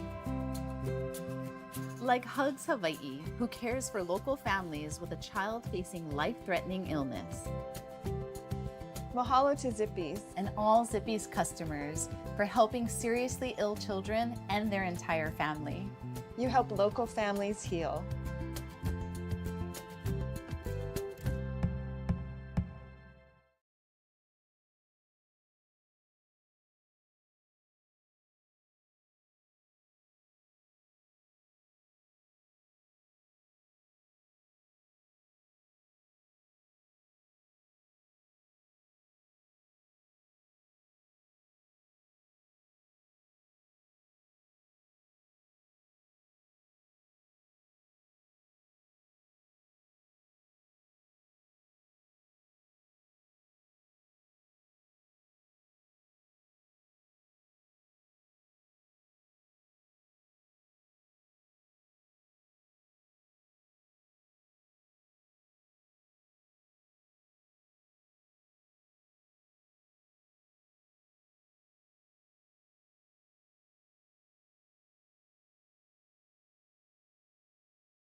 Aloha, everybody. My name is Nevin Isaiah the Gouda Pack, and I am here to bring you the good news. Do you find yourself blaming work, school, family for why you aren't hitting the same lineups as before? Are you getting tired of matching into lobbies full of unemployed, sweaty, no-lifes that have never touched a job before? Then you're exactly who this league was made for. Because that's where Working Gamers comes in. We're building structured, competitive gaming leagues designed specifically for working adults. Real teams full of your neighbors, coworkers, and friends you haven't even met yet. Real schedules, seasonal leagues, and tournaments that keep your career in mind and create fun for you to jump into after the work is done. And real competition for the gamer with a job that only wanted to grow up but never give up. We build leagues around your busy life, replacing the chaos of matchmaking with the camaraderie of clashing with your friends in custom games on clear, consistent, and concise schedules, because that's what you work hard for. And more important than any ladder points, more important than any win or loss, Working Gamers is about community. Finding a place to relax after a long day, a team to have your back as you take points. It's time all the gaming uncles and aunties have had one place for themselves. So if you're looking for a place to lock in after you clock out, then welcome to Working Gamers. Hey, how's it? Now everyone knows Zippy's, but did you know that 100% of Zippy's Saimin noodles are made locally? Fresh from the Sun Noodle Factory in Kalihi. With Zippy's celebrating 60 years supporting local businesses, there's never been a better time to make your next stop Zippy's. Aloha, everybody. My name is Nevin Isaiah the Gouda Pack, and I am here to bring you the good news. Do you find yourself blaming work, school, family for why you aren't hitting the same lineups as before? Are you getting tired of matching into lobbies full of unemployed, sweaty, no-lifes that have never touched a job before? Then you're exactly who this league was made for. Because that's where Working Gamers comes in. We're building structured, competitive gaming leagues designed specifically for working adults. Real teams full of your neighbors, coworkers, and friends you haven't even met yet. Real schedules, seasonal leagues, and tournaments that keep your career in mind and create fun for you to jump into after the work is done. And real competition for the gamer with a job that only wanted to grow up but never give up. We build leagues around your busy life, replacing the chaos of matchmaking with the camaraderie of clashing with your friends in custom games on clear, consistent, and concise schedules, because that's what you work hard for. And more important than any ladder points, more important than any win or loss, Working Gamers is about community. Finding a place to relax after a long day, a team to have your back as you take points. It's time all the gaming uncles and aunties have had one place for themselves. So if you're looking for a place to lock in after you clock out, then welcome to Working Gamers. Everyone knows Zippy's, but did you know Zippy's uses local eggs in their restaurants that come from Eggs Hawaii? With Zippy's celebrating 60 years supporting local businesses, there's no better time to make your next stop Zippy's.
Aloha, everybody. My name is Nevin Isaiah the Gouda Pack, and I am here to bring you the good news. Do you find yourself blaming work, school, family for why you aren't hitting the same lineups as before? Are you getting tired of matching into lobbies full of unemployed, sweaty, no-lifes that have never touched a job before? Then you're exactly who this league was made for. Because that's where Working Gamers comes in. We're building structured, competitive gaming leagues designed specifically for working adults. Real teams full of your neighbors, coworkers, and friends you haven't even met yet. Real schedules, seasonal leagues, and tournaments that keep your career in mind and create fun for you to jump into after the work is done. And real competition for the gamer with a job that only wanted to grow up but never give up. We build leagues around your busy life, replacing the chaos of matchmaking with the camaraderie of clashing with your friends in custom games on clear, consistent, and concise schedules, because that's what you work hard for. And more important than any ladder points, more important than any win or loss, Working Gamers is about community. Finding a place to relax after a long day, a team to have your back as you take points. It's time all the gaming uncles and aunties have had one place for themselves. So if you're looking for a place to lock in after you clock out, then welcome to Working Gamers. Everyone knows Zippies. But did you know Zippy supports more than 350 organizations in our community? Like Hugs Hawaii, who cares for local families with a child facing life-threatening illness. Mahalo to Zippies. And all Zippy's customers for helping seriously ill children and their entire family. You help local families heal.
Aloha, everybody. My name is Nevin Isaiah the Gouda Pack, and I am here to bring you the good news. Do you find yourself blaming work, school, family for why you aren't hitting the same lineups as before? Are you getting tired of matching into lobbies full of unemployed, sweaty, no-lifes that have never touched a job before? Then you're exactly who this league was made for. Because that's where Working Gamers comes in.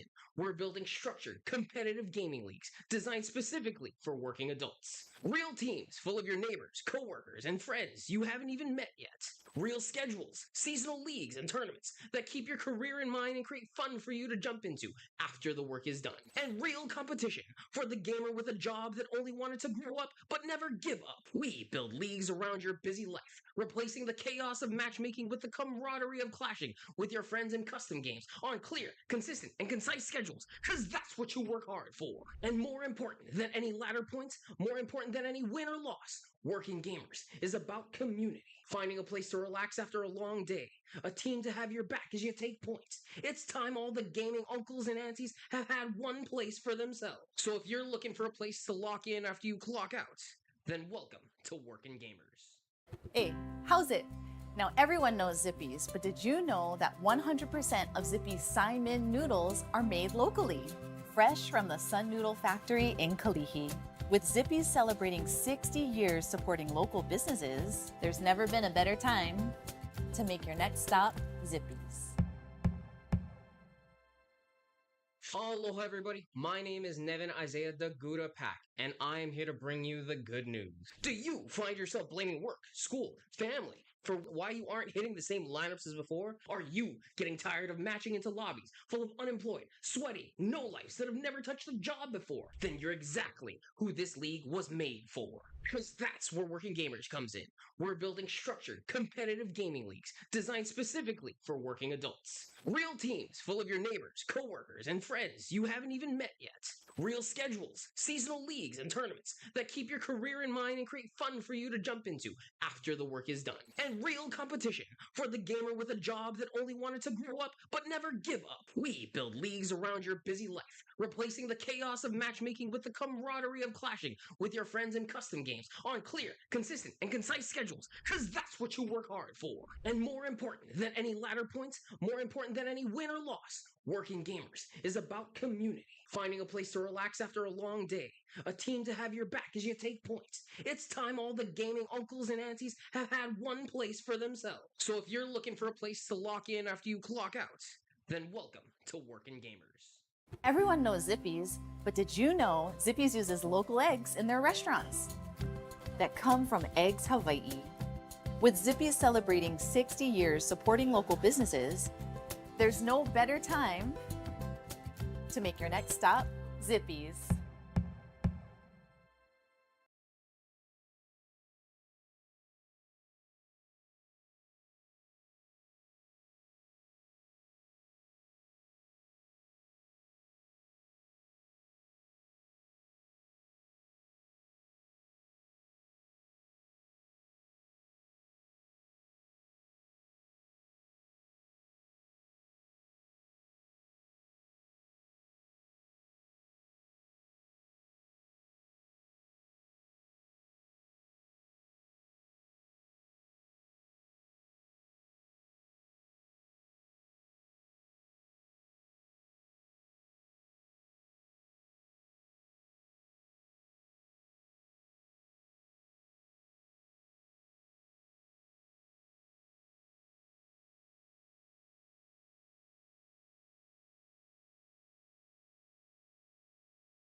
Welcome back, everybody, here to the Hawaii Esports Open Championship. We thank you for your patience through the long break, but now we'll see if it's worth it at the end of the line here, because we only have one more series to play, and it feels like this weekend went very, very quickly in terms of game here as well.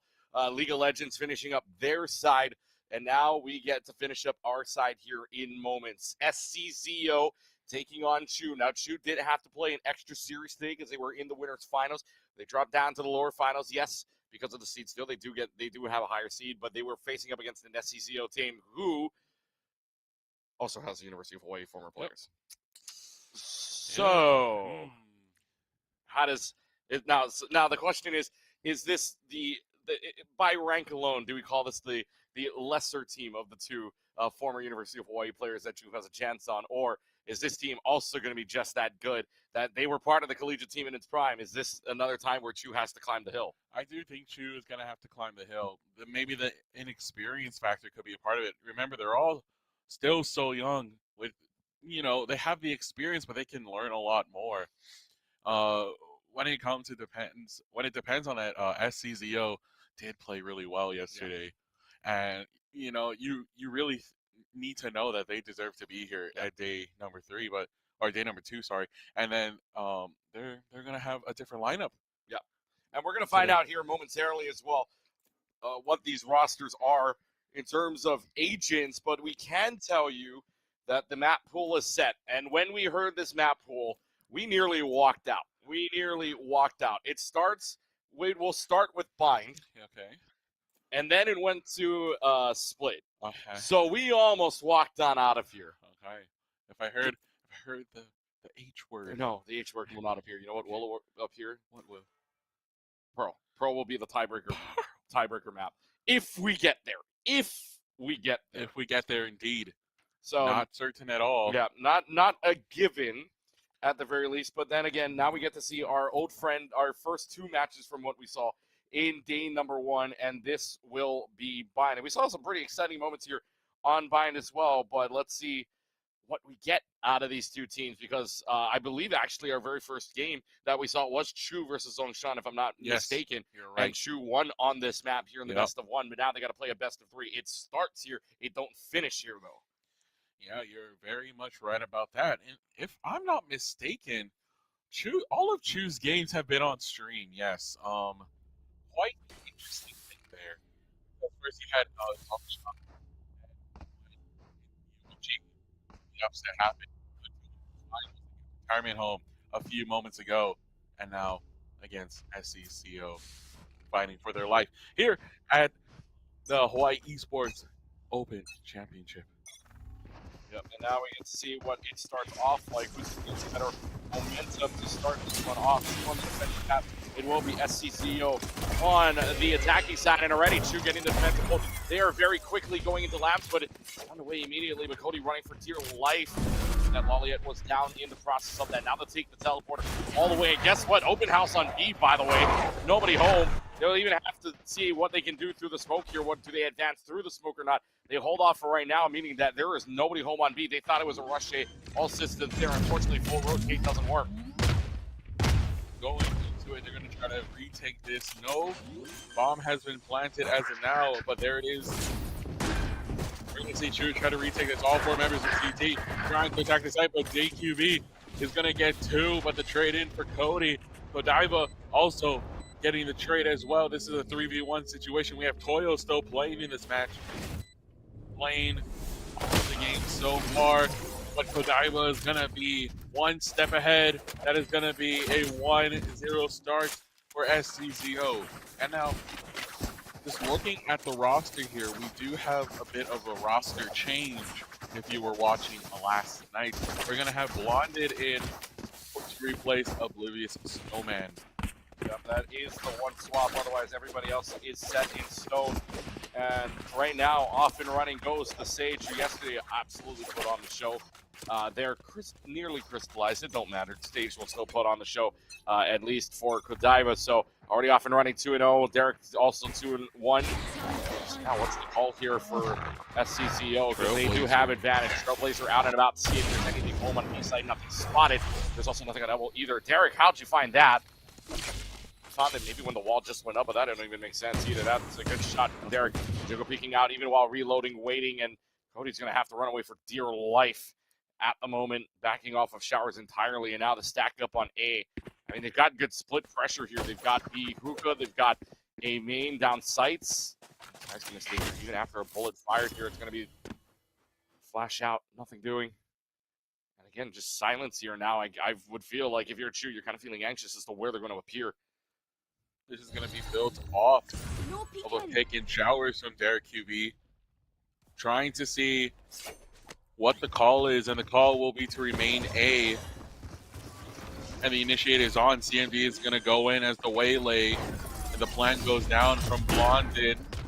Tateo will miss default. It is planted more closer to A short than anything, and the retake is on.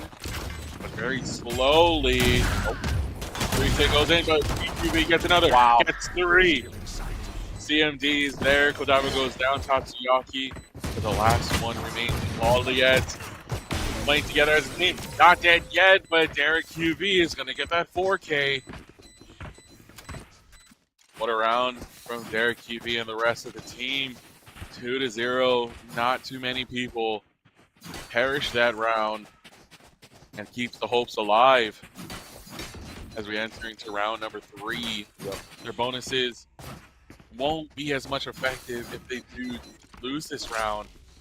But you got to look at the side of Chu. They do have the full rifles, but not full shields. Only one, and that's Tatsuyaki. They're trying to build up the lead here. Can SCZO keep this going now? Last map that we had, 2-1 was the scoreline either way. We're now looking to be on the right side of this 1 point. Rocky Raccoon, though, sliding and dicing with the judge, does find Florio. Diva looking to go on top of the boxes, does so. Now, being poured out here. Laliet's able to catch Godiva off guard. 3 versus 2. Spike not planted just yet. Drone going out. Waiting for a good moment here. Now the drone initiated.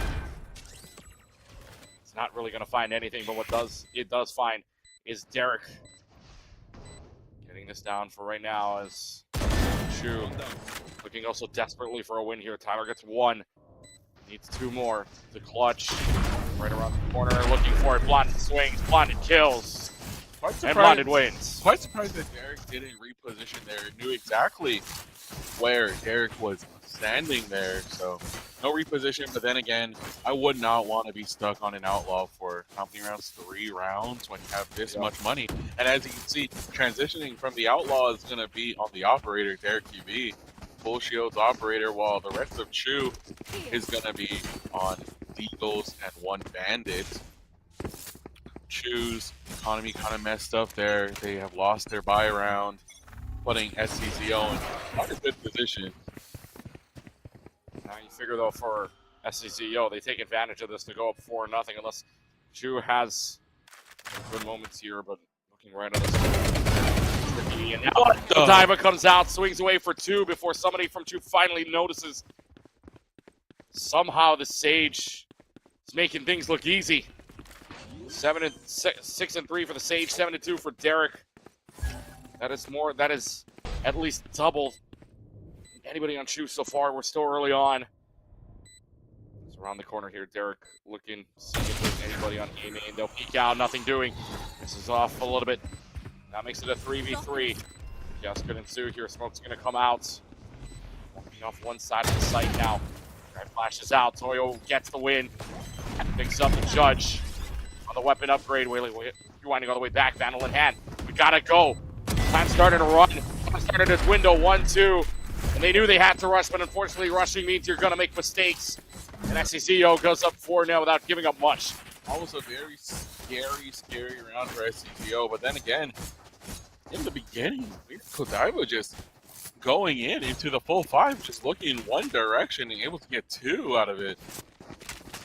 Quite interesting, almost a good retake. They were able to get a few picks, getting them some better guns, but CMD and Blonded playing together in a 2v2 situation, getting themselves that round to win.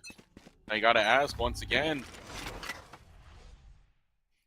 is a timeout going to be called here? The momentum is pretty much in SCZO's favor. I feel like if Chu does lose this one, then I feel like a timeout needs to be called just to talk it out and reset. You feel like it should, right? And yet it's not at the moment, even down 4-0, and you figure that you might want the early timeout to reset because you do not want to let it get away from you at the moment. Sage with the Resurrection Omen in, and now you can't resurrect yourself, however. Unless you're Clove, of course, but Tatsuyaki gets the kill onto Sage. See him the offensive trade. Back and forth here. They'll rush onto A side already. Rocky Raccoon wants to go fast. Picks up the Phantom. Somebody up in heaven. Waiting ever so patiently, and there's the Jiggle peek here, but yet again, it will go on A. Seeing if this really does anything for them. Let's get at the Lala yet. They still have not planted yet, by the way. Waiting ever so patiently here. See what's up, and now they might be rotating all the way out because now it's full rotate out. So what do they want to do? Here with 30 seconds left to go. The answer, TP out. Let's go B. Full rotate out. They are just trying to confuse the heck out of them. And Whoa, what a for swing. At least one. What a swing from Blonded yet again. They'll plant this down on B, second round in a row. Seekers are out. Now they know one's back there. Paranoia is out. I don't even know another one's going towards the area. Maybe they swing that way, but somehow, some way blinded. Tyler is able to find one into Rocky Raccoon. Near side, putting on the pressure. Derek and Blonded are there yet again. They're able to find it, and they're able to win the round. Some very good synergy coming out from SCZO there. They know how to trade each other. They know how to play together. And that's something that Chu, unfortunately, cannot stop. We're going to see more scuffed buys. Some vandals will be purchased based on people using streak economy. But not any full shields. They really want a round to win, They need a round win. but right now, of how things are going, SCZO in a pretty good spot in the driver's seat right now. And again, I mean, for Chu, this is a team that young, some didn't expect to be here at this point into a losers finals, yet they are. They got to find some kind of answer if they want to go up against some juggernauts right now. I think defensively, but look at the stack here: 4 on B, only 1 on A, and that is only the Clove of Cody that's sitting on A at the moment inside of Lamps. Trailblazer comes out, see if it finds anything. That's going to be a long distance for it to get to, see if there's anything on B. They do destroy it, though, but they don't know where it's from, at the very least. But they do know one's hiding in the little cubby area. So Orb is going to get thrown, so is the Flash. And here comes the go button. SCZO want to get things right here. Too slow to handle here. One still on A, by the way. And they are looking to see, and that's a TP with Spike as well. So Omen clears out A, nobody home, and guess what? Now it's another full rotate, and the playbook here wide open. Since SCZO has this game in control, they plant on A. We're going to have 2 CT, make that 3 CT, waiting and awaiting the arrival of Chu. We have DQB in heaven, Blonded, Godiva playing alley. They know that before they're waiting for the pick and the blind does block, but the smoke does block the blind. No one is dead yet from SCZO. Lollyhead is oh so low. Right around the corner on point as well. Cody's there. Lollyhead is found as well. 6-0. Garrett profusely calling for a timeout. Just talk it out. You don't want this to go along any further. You see right there the dominant 6 rounds in the middle of the 2 team scoreboards. Oh my goodness. SCZO, they've been waiting. You could make a point that Chu's going to this warm. They had this. But however, SCZO, they're still fresh. They didn't have to go through an 0-2 series. Derek and Blonded, by the way, a combined 18 kills. Chu altogether, only 14. So an insane stat right now. First 6 rounds in action. We're going towards Hookah. Kodabu gets Cody. We're seeing the kill can be made to resurrect the Cody light. But it looks like it's a slow. They're running away. They're running away. How unfortunate. What a very slow death that was. But the A site seems to be the call. As 4 members of SCZO is going to go Rocky Raccoon, the weapon of choice. The judge still consistent with that. We're going to have Power trying to escape Valley here. No one is necessarily going to push out, but the teleport is going to be the call. We're going to have Tatsuyaki still on the site, but a quick swing from Derek QB. An unexpected swing from Garden. It was already there. We're going to have Tyler Power in a 1-5 situation. Anything's possible. It has been spotted. Oh no! Oh no! Raccoon Oh no! with the knife. The knife for the flawless too. Oh no, you feel sorry. It's a young team, guys. You can't do that to them. You just can't do it. They need to learn. That's what you're seeing. Wow. SCZO, Wow. probably. Wow. You're taking the tough love route, huh? For this team, for Chu. Chu knows that timeouts can be made here. You're spiting them because they don't call a timeout yet. It's good. It's a good resource. 7-0 the scoreline here.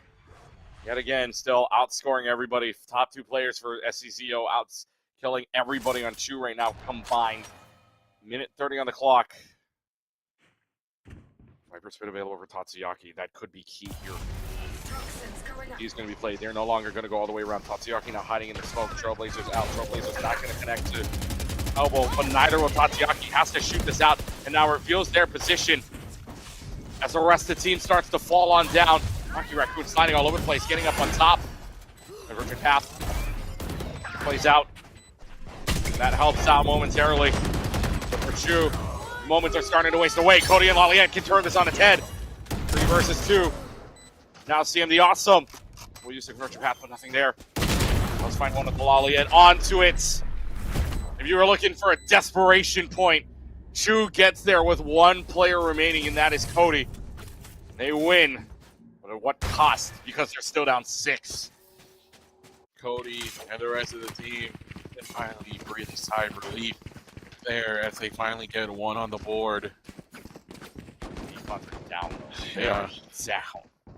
It's better than getting no rounds. It's better than in 0-8 scoreline, which they hit UH Esports with yesterday. But then again, you know, Chu playing down. Once again, they were up against that game in retirement home, but couldn't close it out. And then 13-4 finish. A loss right there, so. Oh no! Oh no! Oh, Toyo goes down from Rocky Raccoon. You need a shotgun to take that man down. I don't know what else to say. Viper Spit is out and about here. That covers all of Beast, or at least B Hookah and all of that, but and B main. Omen's gonna get there though on the shadows, but cancels it. Saw it, and now it's going to be a rotate out. You only have to face against Teho here, who's going to win it. It will be Tyler Power, has the judge in hand as well. There is State Power on the side of Chu right now. They have some force, but what do they do here? They're going to take TP again? They're going to force this all the way back down. Cody on top of the wall. Not known by the rest of the team, but that is not a good angle anyways. Hear the noise. Do they know it's Cody going all the way from elbow side? Rocky Drone Raccoon comes out. Rocky Raccoon. All the way from flank, though. Here comes the Jaws music. Cody is there. Here comes the Jaws music. Tyler not noticing it whatsoever. Rocky only needs the Sheriff. He's going to need plus speed here. Waylay, distraction for Godiva to kill. 8-1. Chu wanted that second point so badly. SCZO says right now, you're only getting 1. A gracious gift. Here you go. You can have that 1, but the rest will belong to us. Kind of just dwindling away the numbers from Chu.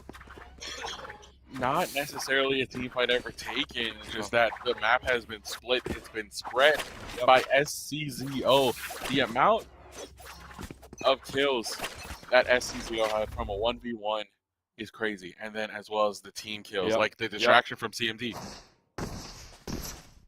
Now it's going to be a tough uphill slide. Comes by the way for Chu now. Like some kind of light at the end. Flashes out. Now it's coming around the corner. It's a double peek inside of the box.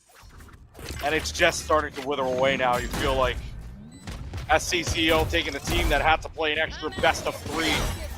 Losing in 2 maps. And SCZO want to be the one. It wants to be old school versus old school. But 2 kills from Cody from Hookah. Taking care of business. Immediately going past it, but that's 1, 2, 3. And the team gone. SCZO unrelenting. 9-1.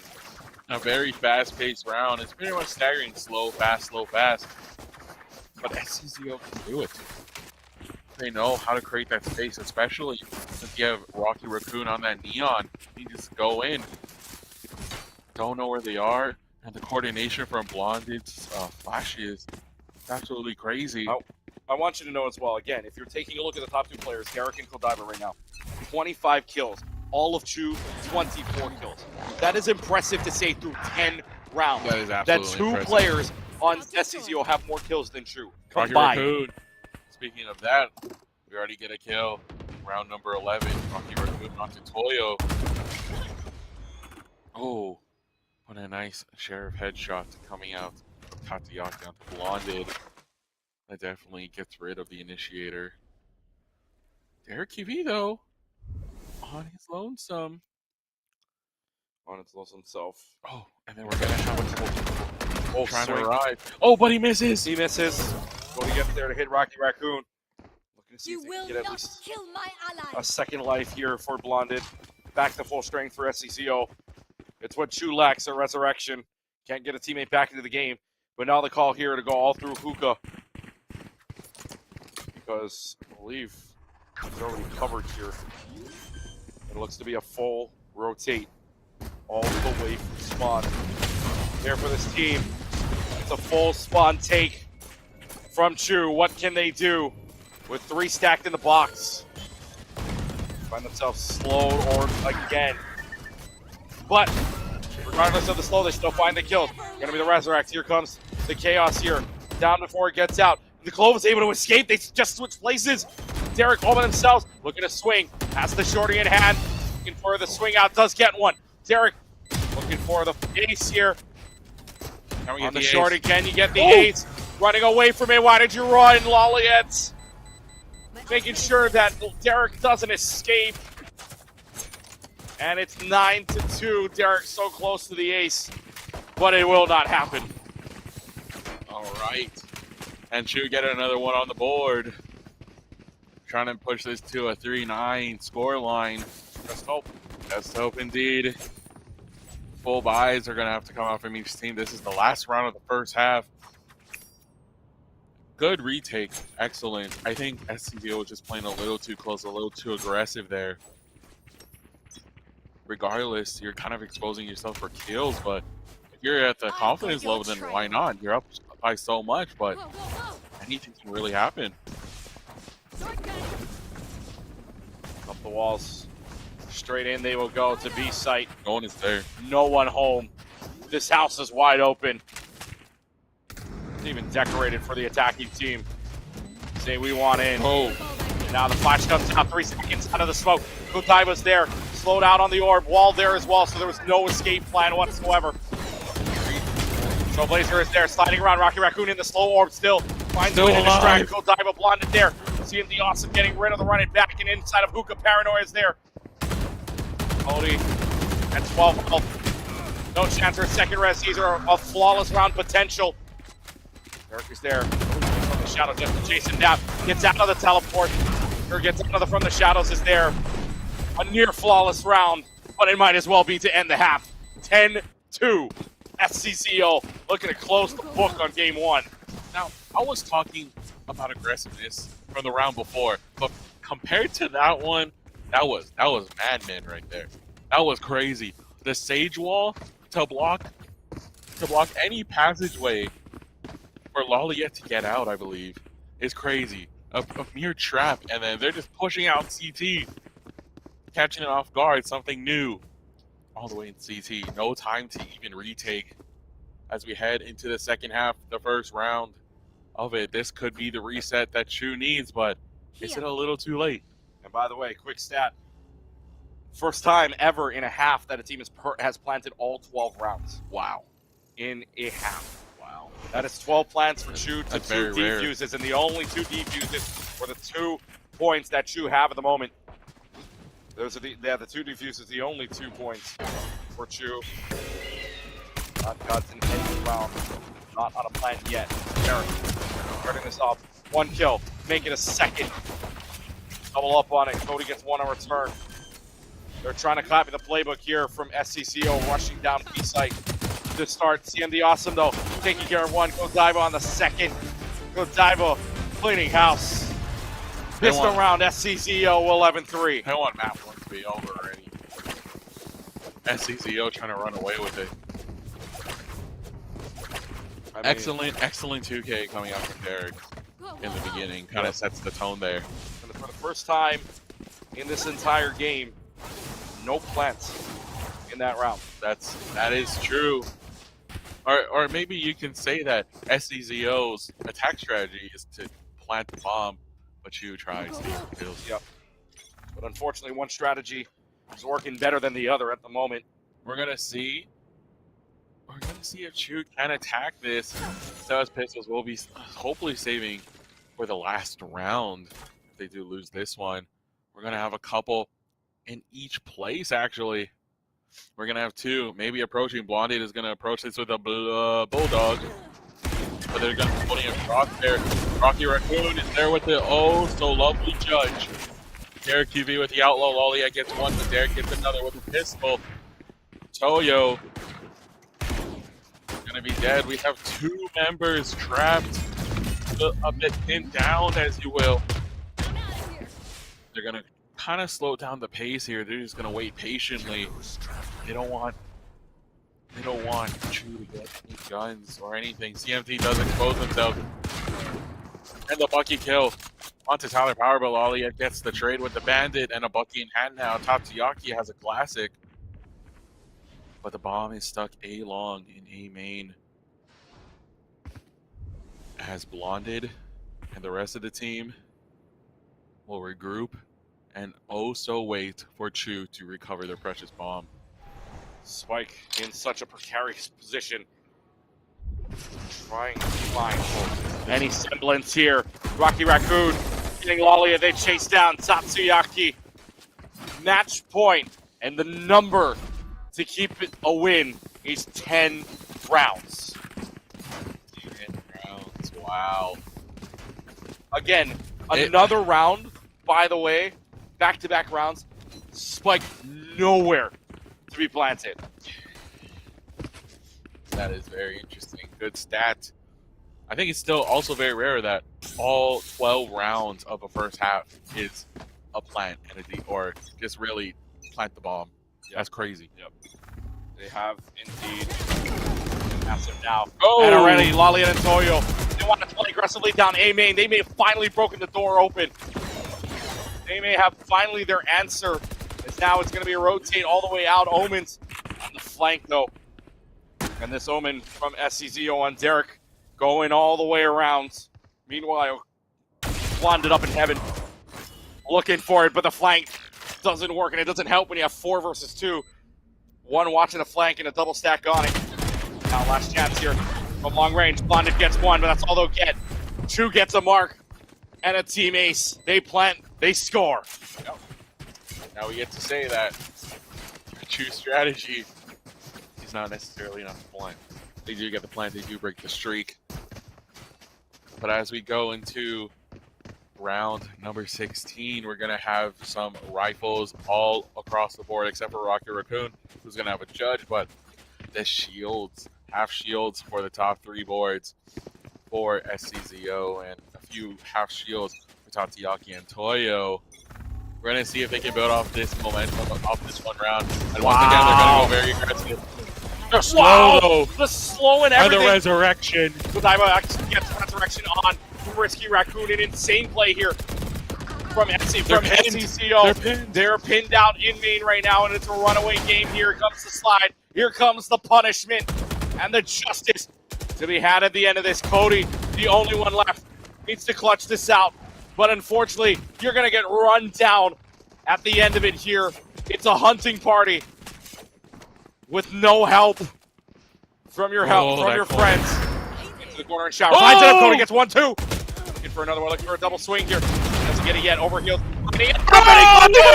He clutches! Oh my god! Cody running away from the hunting party! Cody ran away from the hunting party, but he only turned out that he was the one to hunt instead. What are we doing? They want to play aggressive. They want to go for kills. They're bloodthirsty. But Cody had other plans. Oh my goodness. What in heck? For the first time, they have won 2 consecutive rounds in this match. What the heck? The reactions in this room did go crazy. What was that, Cody? Cody as soon as giving Chu light. If there was any time to give the energy and the momentum to a team, that's it right there. Chu, maybe some life. Yes, you're down 8, but you'll take any energy you can get. Rocky Raccoon with the shotgun flashed out. Toyo, Cody, get 3. It's a 3-for-1 trade-off. Michael Diamond, known inside of the portal. They can cover that. Even a Jiggle Peak know immediately. And now that's another teleport in. Both members of SCZO left are put in to the teleporter. Toyo with 3, looking for another one, but all with only a stinger in hand. Chu coming back for another point. It's 12-5. They're not done yet. Is this possible? Is this possible? We have to be asking ourselves in our minds, is this possible? We're going to have full buys almost from SCZO. Cannot afford those full shields, but still full rifles and a Guardian. Is it possible? That is just really the question. You're going to see Chu start to play a lot more aggressive. They have made the first contact almost every round so far since the streak began. It's Luka. Oh, gonna fake them out a little bit. Yeah, that one way there is just to see if anybody's home, and it looks like B is going to be home for this push right now. Chu is here. Chu looking to make the comeback here. Cody there for the trade, 1-for-1. Toyo getting advantage for that as well. Pushing it in. Oh, Cody's not for a moment, though, was able to escape back to the rest of the team. Spike is planted down on B. What was that? Looking for it. Toyo getting Rocky Raccoon. What was that? He's getting out of destruction. Nearly lining up. At least gets one. Makes it a 3-1 advantage for Chu still. Right up against the stage wall. Sees the top of the head, and Cody takes it off. Chu with 4 straights. Maybe, if you're a fan of F Chu, maybe, just maybe. Okay, now time to reflect and think. This is a moment to reflect and think. Now, you're starting to see Chu's play style, correct? It's so aggressive. So aggressive. What can SCZO really do about this push? They were playing aggressive now, but now they're going to have to play a little bit scared, perhaps. Or they're all going to have to try to match the aggressiveness once again. But it has not necessarily been working for them. You gotta find something here for SCZO. They're riding a high, and they need to be taken down. But if you're on this right now, you're gonna run it back. But Derek, actually not a bad play either, because Toyo out, but Tyler Power and Lolliet are there. Godiva, slow orb, one waiting for them right in the corner, one away. Onto Godiva, Toyo being very careful, diving away, and now getting hit by the Trailblazer and all the power that be. There's a lot of assists on the board. Everybody getting in on that kill to Toyo. Makes it a 3 versus 2. What does Chu want to do? Chu teleports, but waiting in shower. Derek is here, waiting around the corner, gets one on the Pucky, gets the second one. It's a thrifty, and it don't matter. 13-6, your finale score on map number 1. You thought maybe they could climb the hill, but at the end, they are denied any progress and slide right back down. It actually looked so scary, though. It actually looked like they could have came back from that. Man. What an intense game that was. Even though the score, maybe if you see the scoreboard, maybe it doesn't reflect it, but in our heads, there was a little bit of hope. There was hope, and like I said, maybe, just maybe, they had the shot, but unfortunately, the hill too tall to climb at the end, staring down what was, I believe, a 12-2 before Team Ace, before Cody clutches 1 versus 4, and then 2 more rounds, but finally at the end of it, in the 3v2 situation, Derek waiting in the right place and the right time to close things out. So, with that being said, we will go ahead and take a short break, and when we come back, it will be map number 2. Unfortunately, we do see another one of the maps we saw earlier, but it could be the closing map as well to close out the entire series. But first, we want to once again thank our presenting sponsor known as Workin Gamerz here. And of course, Workin Gamerz is built for players with real responsibilities and gives you structured leagues, real teams, and consistent schedules so you can compete without the chaos of random matchmaking. If you've been trying to get back into gaming the right way, this is it. Join the Discord now by going ahead and scanning the QR code on the left side on the bottom of your screen, and then, of course, following all the socials for Workin Gamerz now by scanning that right side of your screen on the QR code. So when we come back, it will be map number 2. It is win or stay home on Sunday. Well, unless you're going out to Kawaii Kon already, but win or you're out of the bracket. It's time for SCZO to either win or for Chu to step up. We'll be right back. You're watching the Hawaii Esports Open Championship, map 2 on Split, next.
Aloha, everybody. My name is Nevin Isaiah Dagura Pack, and I am here to bring you the good news. Do you find yourself blaming work, school, family for why you aren't hitting the same lineups as before? Are you getting tired of matching into lobbies full of unemployed, sweaty, no-lifes that have never touched a job before? Then you're exactly who this league was made for. Because that's where Working Gamers comes in. We're building structured, competitive gaming leagues designed specifically for working adults. Real teams full of your neighbors, coworkers, and friends you haven't even met yet. Real schedules, seasonal leagues, and tournaments that keep your career in mind and create fun for you to jump into after the work is done. And real competition for the gamer with a job that only wanted to grow up but never give up. We build leagues around your busy life, replacing the chaos of matchmaking with the camaraderie of clashing with your friends in custom games on clear, consistent, and concise schedules, because that's what you work hard for. And more important than any ladder points, more important than any win or loss, Working Gamers is about community. Finding a place to relax after a long day, a team to have your back as you take points. It's time all the gaming uncles and aunties have had one place for themselves. So if you're looking for a place to lock in after you clock out, then welcome to Working Gamers. Everyone knows Zippies. But did you know Zippy supports more than 350 organizations in our community? Like Hugs Hawaii, who cares for local families with a child facing life-threatening illness. Mahalo to Zippies. And all Zippy's customers for helping seriously ill children and their entire family. You help local families heal.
Aloha, everybody. My name is Nevin Isaiah Dagura Pack, and I am here to bring you the good news. Do you find yourself blaming work, school, family for why you aren't hitting the same lineups as before? Are you getting tired of matching into lobbies full of unemployed, sweaty, no-lifes that have never touched a job before? Then you're exactly who this league was made for. Because that's where Working Gamers comes in.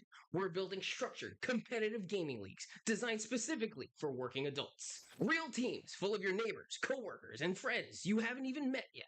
Real schedules, seasonal leagues, and tournaments that keep your career in mind and create fun for you to jump into after the work is done. And real competition for the gamer with a job that only wanted to grow up but never give up. We build leagues around your busy life, replacing the chaos of matchmaking with the camaraderie of clashing with your friends in custom games on clear, consistent, and concise schedules, because that's what you work hard for. And more important than any ladder points, more important than any win or loss, Working Gamers is about community. Finding a place to relax after a long day, a team to have your back as you take points. It's time all the gaming uncles and aunties have had one place. Potentially one more map to go until we find out our our two teams playing for the first ever HEOC ship. Clutch alongside Rosier with you, Keegan and Garrett, as we get set here for map number 2. Map number 1 going by the way of SCZO 13-6, and some final stats we'll read out for you before we get into our next map here. ACS led by SCZO, a 392, I should say, for Derek QV, who gets a 26-13-6 scoreline.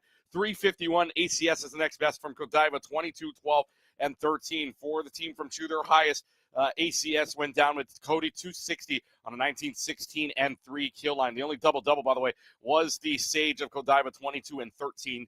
22 kills, 13 assists, but otherwise a very dominant game for SCZO on 12. Their first half, by the way, again, 12 plants, perfect plants every single round. Yep. Only 2 defuses, the only 2 points for Chu in that half. And Chu did get 3 plants down with no defuses from SCZO, but by then the ball ran down the hill and it was too late by then. So now, map number 2, oh so important, because this is the map that Chu needs to win to stay alive so that we can see Pearl. But we got to get through map number 2 Keegan's first. hoping for Pearl so bad. I feel like I am too. Yeah, we want Pearl because we want a different map. But unfortunately, the second map here is not going to be any different than what we've seen over the weekend so far. It will go to split. So let's take a look at our entire roster here, starting off with SCZO on the defensive end. Chu will get the attack first. And no mistake here for SCZO, this is a good Neon Waylay map. It definitely and they are going to go with it again. What a shocker. Yes. We're going to see how this comp does this time around. I remember SCZO did play this map yesterday. Twice, I believe. Yep. Twice. So I think this is their comfort. This is their comfort map, in my opinion. They play this pretty well. And, there's just a lot of things you can do. This is the map that UHE got eliminated from. This is indeed the map that we saw the shock of the rest of the local community when we say when we were at our at the first robotics tournament earlier today, right? And we said we watched University of Hawaii leave or get out. All of the esports people looked at us like, "What? What just happened? Wait, what did you just say?"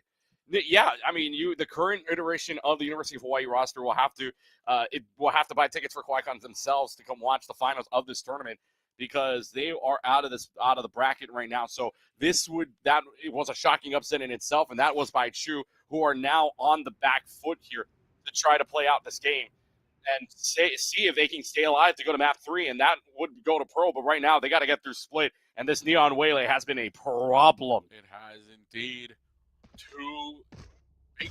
How much space we need.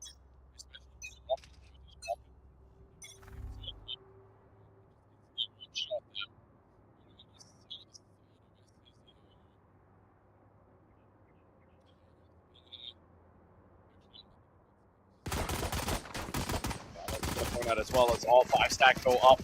Now they're going to push right into it. I do want to point out for SCZO, the first time we will see KO in any capacity here in this game. That was a 5. That was a 4-man at least.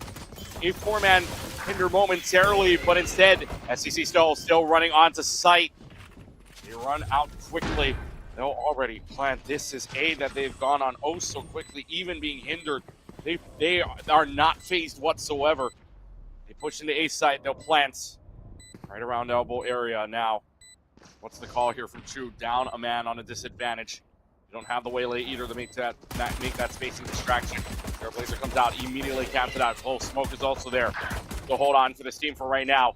Tatsuyaki getting fun and making a 4v2. And if you're a Chu, you gotta go. You gotta find a way to go. Looking for it. Rocky Raccoon is there to take it out, and now it will be a very big thing. As only one member there for the rest of it. Tatsuyaki. Oh, they might just die all to the spike here. It will be SCZO. Chu also dying to the spike as well. That was a 4-man death for the spike. Hey, the spike gets 4 kills in that round, but it doesn't really matter. SCZO up 1-0. Looks like as you can see, the ping in Godiva, unfortunately, did disconnect that round. SCZO did confirm that round number win. I'm sorry, Chu gets that. I'm sorry, yes, Chu is the one that gets that round. But anyways, we're gonna really just see how much Chu really wants this, right? They did win round number 1, a big improvement from last map, where they were almost about to see if they could take it all the way, but SCZO had other plans for them. We're going to have these buys coming out for Chu. A Judge in hand for Cody this time. We're going to have a couple Guardians and Stingers kind of matching on the side of Chu, but we're going to see SCZO have a bunch of pistols at the ready. And again, at the moment right now, Project Chu working back to Chu is on the right side of Chu. We got that right momentarily here. And now, again, the distraction, the waylay goes in. You're looking the wrong way. Derek is there with the classic to take down Toyo.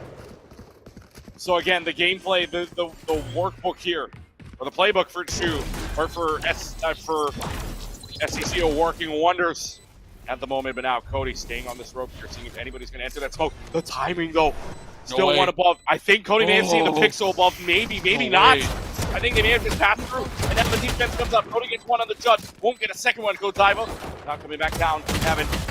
He's working on it for right now. Tatsuyaki, though. Guardian beats that. Stinger beats that. Diver with the bandit, though. Not much more you can say about it. Only last person alive. 13 health to stay up. But Chu does make it expensive. SCZO does get a round. I'm sorry. Again, I switched that back. It is a thrifty round where Chu got the first round. SCZO gets the second. Yes, indeed. And now, the kind of strategy that the Waylay provides of the distraction, I like to call the lob and drill attack.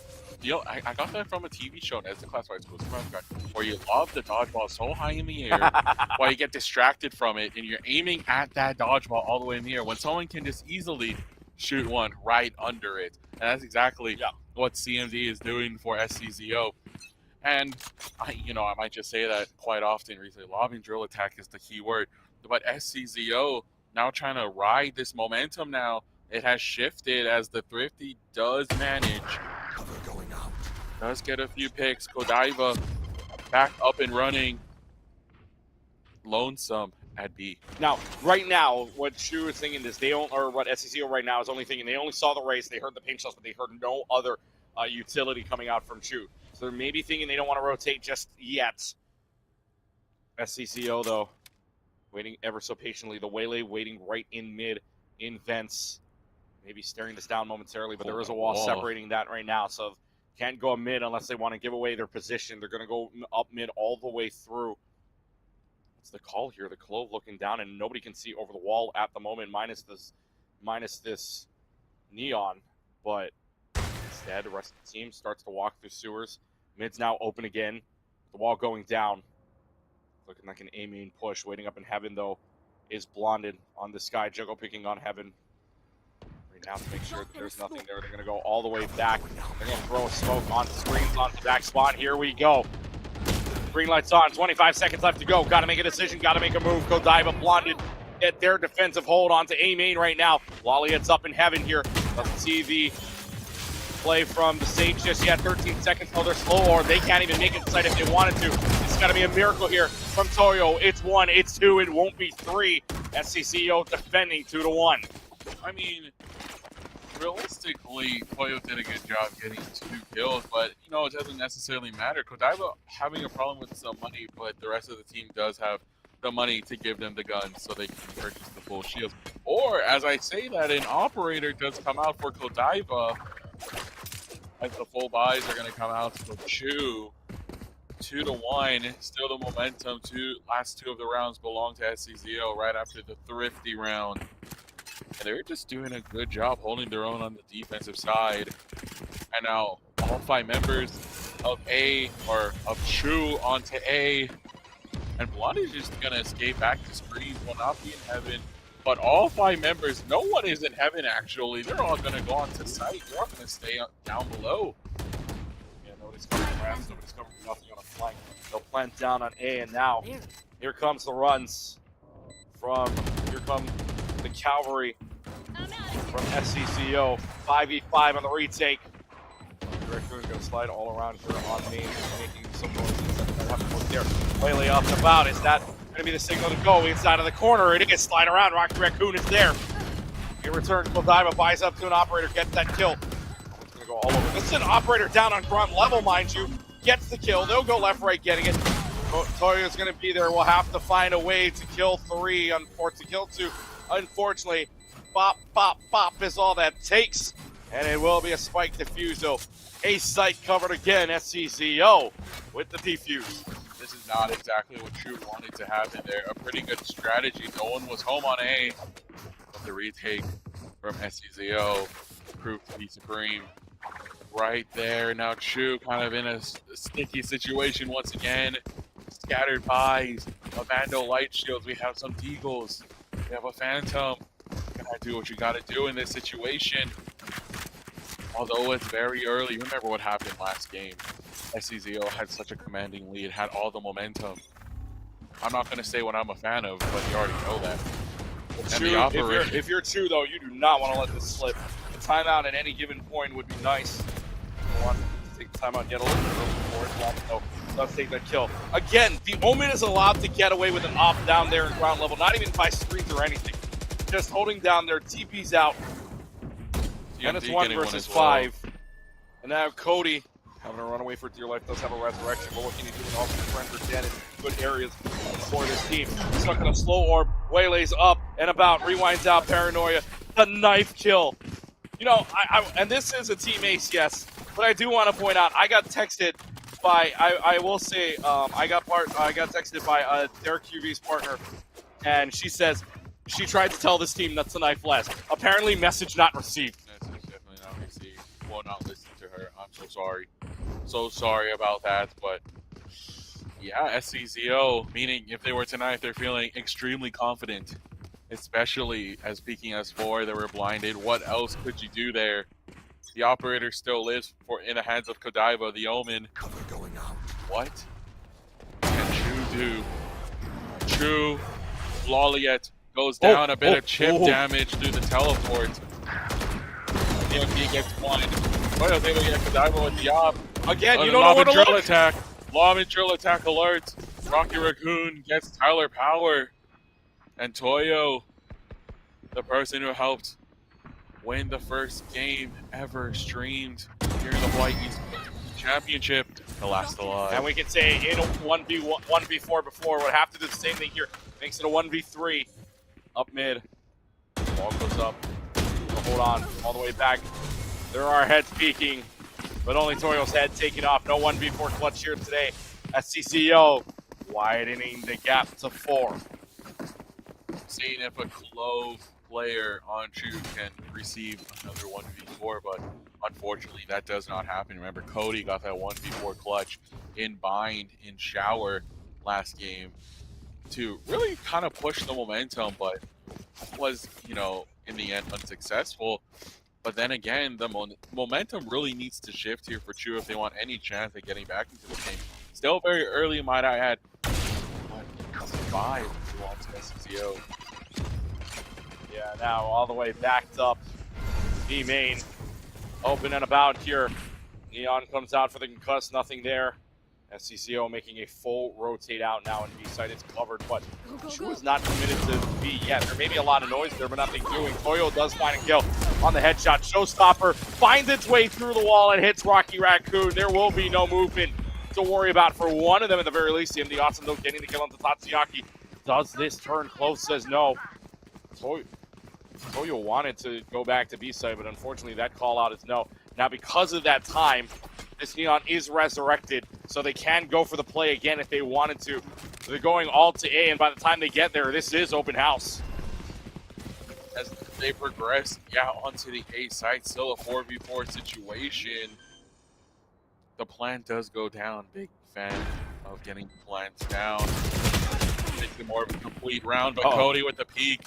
Peeks into 2. Alia trying to do the same. Ooh. 2 is better than 1. Blonded able to get the kill and the secure.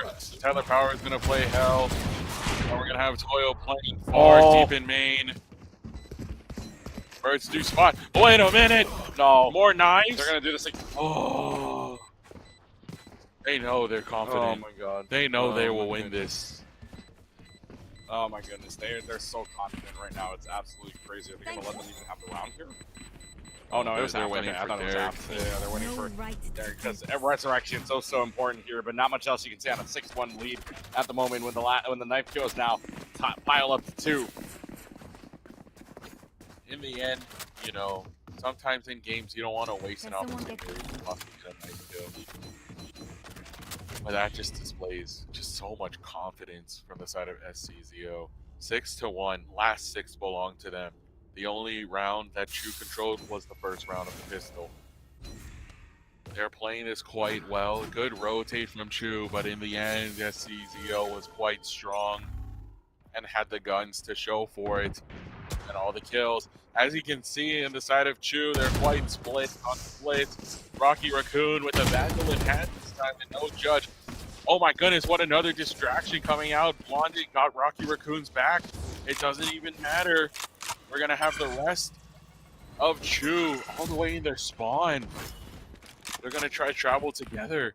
3 is better than 1. Is that the mindset that they have? Well, 3, well, you got to stack 3 here, but the question is now, what will SCZO do? They're looking like maybe they want to go on a flank here. You can see for this team right now, for SCZO, you do have CMD Awesome moving up through mid, but we'll go into heaven. It's a full-on flank on the backside for the safe zone. Derek UV wants to go all the way around, but he's not even going to get a chance to flank. Godiva for 2, Rocky for 1. Flawless rounds. And my goodness, you can see head in hand for Garrett. But look, the window appeared. Wake up. A timeout. I thought it was a myth. I thought it was forbidden. This is a good time to call a timeout. And I think they should, you can probably agree, should have called it out earlier, but, you know, stop the momentum. Timeouts are your friend, right? You may just want to keep going and going, but the momentum is not on your side for Chu. As you see, they call a timeout there. Godiva still has an operator in hand. Rocky Raccoon does not have a judge. I'm used to seeing them with a judge, but a Vandal and the assault rifles in hand. Look at that economy, though. That economy is truly disgusting. The full op buy was just used, 4,700 left for Godiva, but the rest of them are all over 8,000. So, with that being said, their economy, even regardless if they do lose for the next 2 or 3 rounds, their economy will just be so fine compared to what you have on Chu, where it's just so scattered and it's like really down to the last coin that you have, and that's a scary situation for them. But we're gonna see if the timeout will have any effect on their gameplay whatsoever. By the way, for this team from SCZO, they have won every single round since that second round Thrifty. They have gone 8 straight here, or 7 straight, excuse me, here. Looking to go 8 straight, looking to make sure that this timeout from Chu is wasted. Go into B side. This is what they did very first round. Going right on in, all confidence, but unfortunately sapped right out of them. Slow orbs and all. They do get a lot of assists for it. Look at all the assists. Everybody's going to get credit on 1 kill. On to Derek UV. Resurrection, though. They let the res up for Lolly at 5 versus 4. Man advantage for Chu in what feels like forever here. It's going to be Toyo up there. Here comes the Rocky Raccoon. Stop. Godiva, though, is still on a tear, but that's the operator now dropped on the 2. And it is chaos. But Chu living for the chaos. They find a second point. Timeout worth it. Timeouts do definitely affect me. Good timeout called from Chu. And you can see the beards. You can't see it, folks, but in the back right now, the beard scratch. The beard scratch from the man who actually has the big beard. I think timeouts do work. Timeouts are your friends, ladies and gentlemen. That's what you have to remember. Timeouts are for everyone. Now, as we go into round number 10, you really have to think. See, the economy is still good. Godiva does go for the op again. But, you know, regardless. Godiva, as I said, buys another op, by the way. Like, hey, yo, they're going to stop them in the tracks. You could not TP whatsoever. This could be a third, but Toyo is there. Says, no way. You're not getting another one, but above the wall all the way. Kevin there. He can put on Toyo. Gets another one. Tyler Power able to get 2 headshots. Rocky Raccoon and Derek UV are going down. One in alley. One is going to be in hell. Blonded, the last one remaining. Still has all the blinds in the world. Will get suppressed. They're gonna meet. But where are you looking at, Cody? He thought he was gonna swing. The blind goes up. The flash does go out. Knows exactly where Tyler Power is at the very moment. Gonna be another flash as well. Blondin needs to get on this immediately. Needs to face the fears. No blinds available. So has to make the throw it on. No! Oh, Clutch play from Blonded to get that mark on the board. 8-2. SCZO says, well, you got the timeout. Even picks up the op at the end to save some credits back to Godiva. Now, normally, right, on an operator, we would see a Jet on it. And Jet and operator, name a better duo in Valorant than that. But Godiva instead, the Omen. And this op has been aggressive. it has. Taking a very aggressive line. Starting to switch the positions a lot. Godiva was on A. Now is just going to play heavy B in garage, where most of Chu is looking to be. Godiva going to blind. He's just going to leave. Going to smoke and blind. That's about it. Smoke, teleport, leave. Playing a bit of mind games, but the presence of Godiva is there. As the switch now coming from Chu. Looks like mid could be the call. We have Cody lurking. Blonded does spot Cody for a little bit. But the mid push, maybe they're just waiting for the wall to go down. But CMD is going to leave. We still have... Oh, Derek QB does spot a couple of them in mid. And the wall needs to be broken for any sort of push. Derek had time to leave, had time to slow, had time to stop the push here into heaven. We're stalled, but we're going to have Godiva going to be in the flank here, getting one operator shot to Lolly. Yet now into Tatsuyaki. Having another op shot on the side. In the right direction here, though. Tyler Power staring this down, but can't peek. Is stuck in this corner right now. On the other side, Tyler wins that. Tyler wins that on the swing. Insane. Sheriff beats it, and actually, I don't know if they have enough time to say, but they don't. They could pick up the op here. Instead, opting to leave it where it is, and letting this round play out without it for right now. It is stuck in mid, but for this team, it is a 3-stack that is going to walk up into heaven. Off Valley with the smoke, though. But here comes different flanks now. Again, watch the Sage. The Sage is going to go to B main. Let's see if we get the opportunity this time. Derek is in, going into mid. Gets the res up onto Godiva. Smart play. Now this op is back in the game. And now SCZO, 4 versus 3 man advantage. Op in hand and all. And the Trailblazer seeks what's right underneath the rope. So here you go. Run for your life, Cody, while you can. Or Toyo, excuse me. Toyo has to run for dear life. Can't get out of it. Tyler Power's there as well. You get the judge. Yeah, but Cody does get the kill. Blonded cleans up house. And what a play from SCZO. Not only do you save the op, you still win the round off of it too. And you save the person with the op. So, worth it investment. But I don't really think it really does matter. Their economy must be through the roof at this point. And it is, pretty much. We hit the last round of the first half. Almost a very similar scoreline as game number 1. It could be a 9-3 here. That's the best case scenario. Best case scenario, yes. This team, but even then, look at the buy. Cody doesn't even have a weapon. Doesn't even have a primary Has weapon. to try. Yup, the Guardian, no shield. No shield. Okay, light shields had to sell an ability. For a judge. I mean, Cody's going to have to play aggressively if that's the case then. But we're going to have to momentarily puts to the wall. And I don't know about you, but multiple shots fired at the wall signals. You got to rotate now for one of these two teams. Looks like both teams may rotate here. One even going through A short. Clove is going to go into this A short area. And that is Toyo working his way up. Beats CMD awesome in the middle. Gets the kill. Operators were finding a way. No TP taken, but finally Toyo getting 2 though. Not a return for 1. And again, Godiva's gone. No operator, but this time he can't even res him. SCZO down the back. One of the first times, but what? Tatsuyaki teleports right into heaven. It's a 3v2 in favor of Chu. Rocky Raccoon, Derek TV, the last remaining. You're gonna have Tyler Power. Dude, anything possible. Cody's still alive.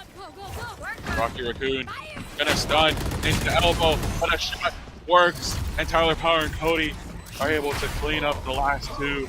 Remaining 9-3 is the end of half number 1. And that's starting half for them, mind you, was 10-2 last half, and that was SCZO on the attack. Almost a similar result. But that was SCZ. But this half, it was SCZO on the defense. Yes. Now they get to attack. Now they have the waylay combo on attack. But it's so scary. A lot of their points did come from the aggression, right? you have two of these massive, in-your-face duelists that can really play either side. CMD plays so aggressive as well as Rocky Raccoon. So now that you have the side that they're meant to be on, that might impact the game even more. We need to see if Chu can finally figure out the playbook here. Because again, look at his stack. Waylay, Neon, all the way up heaven already. They are waiting down at the bottom of this rope. Already having a recall. Rocky Raccoon, though, left because of the recall. So hold on a minute. Pistol round. May still have some hope left. I love the change that they made to Sage that you can wall from so far away now. I know. It's broken. so broken. Love it. It is. The wall up into heaven, which means now their only chance is to go through either B main on a flank or through high butts. Or through alleys. But now, moving it in, Boombot is there. Boombot shot at just the right moment. Paranoia out. Blinded. They'll be smoked out. Blinded finds one.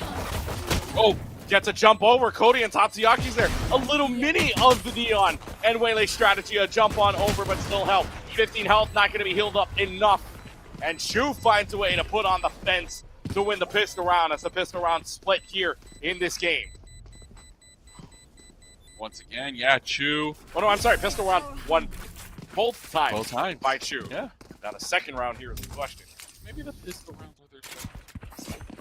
Now, as we head into round number 2, don't make the same fate as happened in the first half. Chu looking to capitalize. That's a very important word. He capitalize on this moment. Capitalize on this round. Because it does favor you. We do see some Bucky, buys, hovers on the side of SCZO. That could change drastically. I'm not exactly sure. Yeah, Rocky Raccoon's gonna rock the Bucky, and we'll try to entry for the team. Right now, because entry is closed off by smoke. Trailblazer is gonna look for something here with a slow orb. Slows down that Trailblazer and gets killed. So now Rocky Raccoon waiting for the slow orb to go out. Now the walls are on. How did you find that? That was guesswork from Tyler, and yet he finds Bullseye. Once again, Waylay starting on in. Recall around the corner, doesn't get it right now. Gets one, Hello? gets two, no need a recall anyways. Winner stacking 2 kills. Again, this is the round after the pistol round, and it is still even up. History might repeat itself. History might repeat itself. There's certainly potential here. Viking's going to go down right in front of their faces, right behind that wall. Toyo. Toyo does have it, but there is shotguns in his face. It may not say thrifty, but SCZO wins again on the round right after the pistol, and that's going to hurt you a lot. This is where the momentum started for SCZO, starting map number 2 here on Split. As you can see, all the way down there after that round, they won the next 6. They won the next 7 before your timeout finally got called. And then Oh my gosh, the timeout. Oh, thank you for reminding me. What a glorious time. However, you can't let 7 roll away now, though. Yeah, you can't. You don't have that much opportunity to do so. Oh my goodness. Break the wall. That's all you need to do. Breaks the wall, the rush up mid. Follows the go button here, but maybe now it's a caution. So it will be a smoke onto mid. Trailblazer just to see if there's anything amiss inside of mid. And the call now is to go. So here comes the green lights. Once misses, they only have to go through the smoke now. Up comes the wall. Waylay dashing up and about again, gets the hinder. And it will be the judge to make the decision. Puts them down. The gavel rocks. Waylay, Neon combination cannot be stopped. It's a flawless round. SCZO up 7, and they are rolling and only 2 away from Kawaii Kon. Now you gotta know that Retirement Home are watching this match as well. They just finished, they clinched their spots, they want to know who their opponent is, and they're looking closely. Of course, a lot of familiar faces when it comes to these teams and to these tournaments. But you gotta think, how well do you think both teams will fare against each other? Still anyone's game here. Chu did have a small comeback after getting 1 successful round in the second half. But oh my, that slow will hit in front of screens and elbow. Perfect on screens and the resurrection. It's a good start here for for Chu so far, or rather for SCZO. Right corner, around the corner, maybe it's not a fool me one situation. On around the corner, Waylay dashes. Toyo is confused. Toyo is blinded, and Toyo is dead. And now the judge around the corner again, sliding Neon. Chu can only watch their lives fade away, but they're not even watching it fade away in the right direction. Up to heaven they'll have to go. Every member if Chu is inside of heaven, or this spike is planted down on the floor on A. If they want to go, they gotta go quickly. All up in heaven. Judge 1, strikes down 1, strikes down 2, gets 3 for the round. And now, they may not have had 10 opportunities to win. They will have this time 8. May not be that 10 opportunity they had in game 1, but it might as well just be. It's 8 opportunities to book a spot for the old school ship. Hey, Chu, you guys have an opportunity for timeout here. You get one each round or one each half. Most if they're not going to take it, they're just going to try to go for it. Still a very risky defense loadout, but what can you do against that? Already, Toyo and Loliet go down to the head of Bwane and Kodaiba. Already taking control of the site so fast. It is a 3v5. 3v5. And Chu on the brink. Go on top of the wall here. They find one, they find 2, they won't find another one here. Stuck up inside though, they're gonna have to break some of that wall to get through. Time is starting to run out. Waylay dash in, Waylay recall, confusion amongst the rest of the team here. Let's let them file out, single file line through just to get to Tatsuyaki, and the game is done. 13-6, 13-4. It's old school at Kawaii Kon 2026. It will be SCZO and the retirement home to cap off a best of 3 when we go live a month from now. Yeah, what a couple games we had today. Almost complete domination, as you say, except, we had that one game in that first best of 3 series, 17-15. Everything looked kind of commanding after that, more towards a one-sided victory. Yep. And as you can say, Chu was unfortunately the one who did not make it to Kawaii Kon, but I mean, you feel bad for the kids. You feel bad for the new school there that they are. I mean, they're recently brought into this world, into this local region, and yet they put on such a show. They land up in the top. They land up in 3rd place inside this entire bracket, inside this entire stacked bracket. They land up in 3rd place. Kudos to them.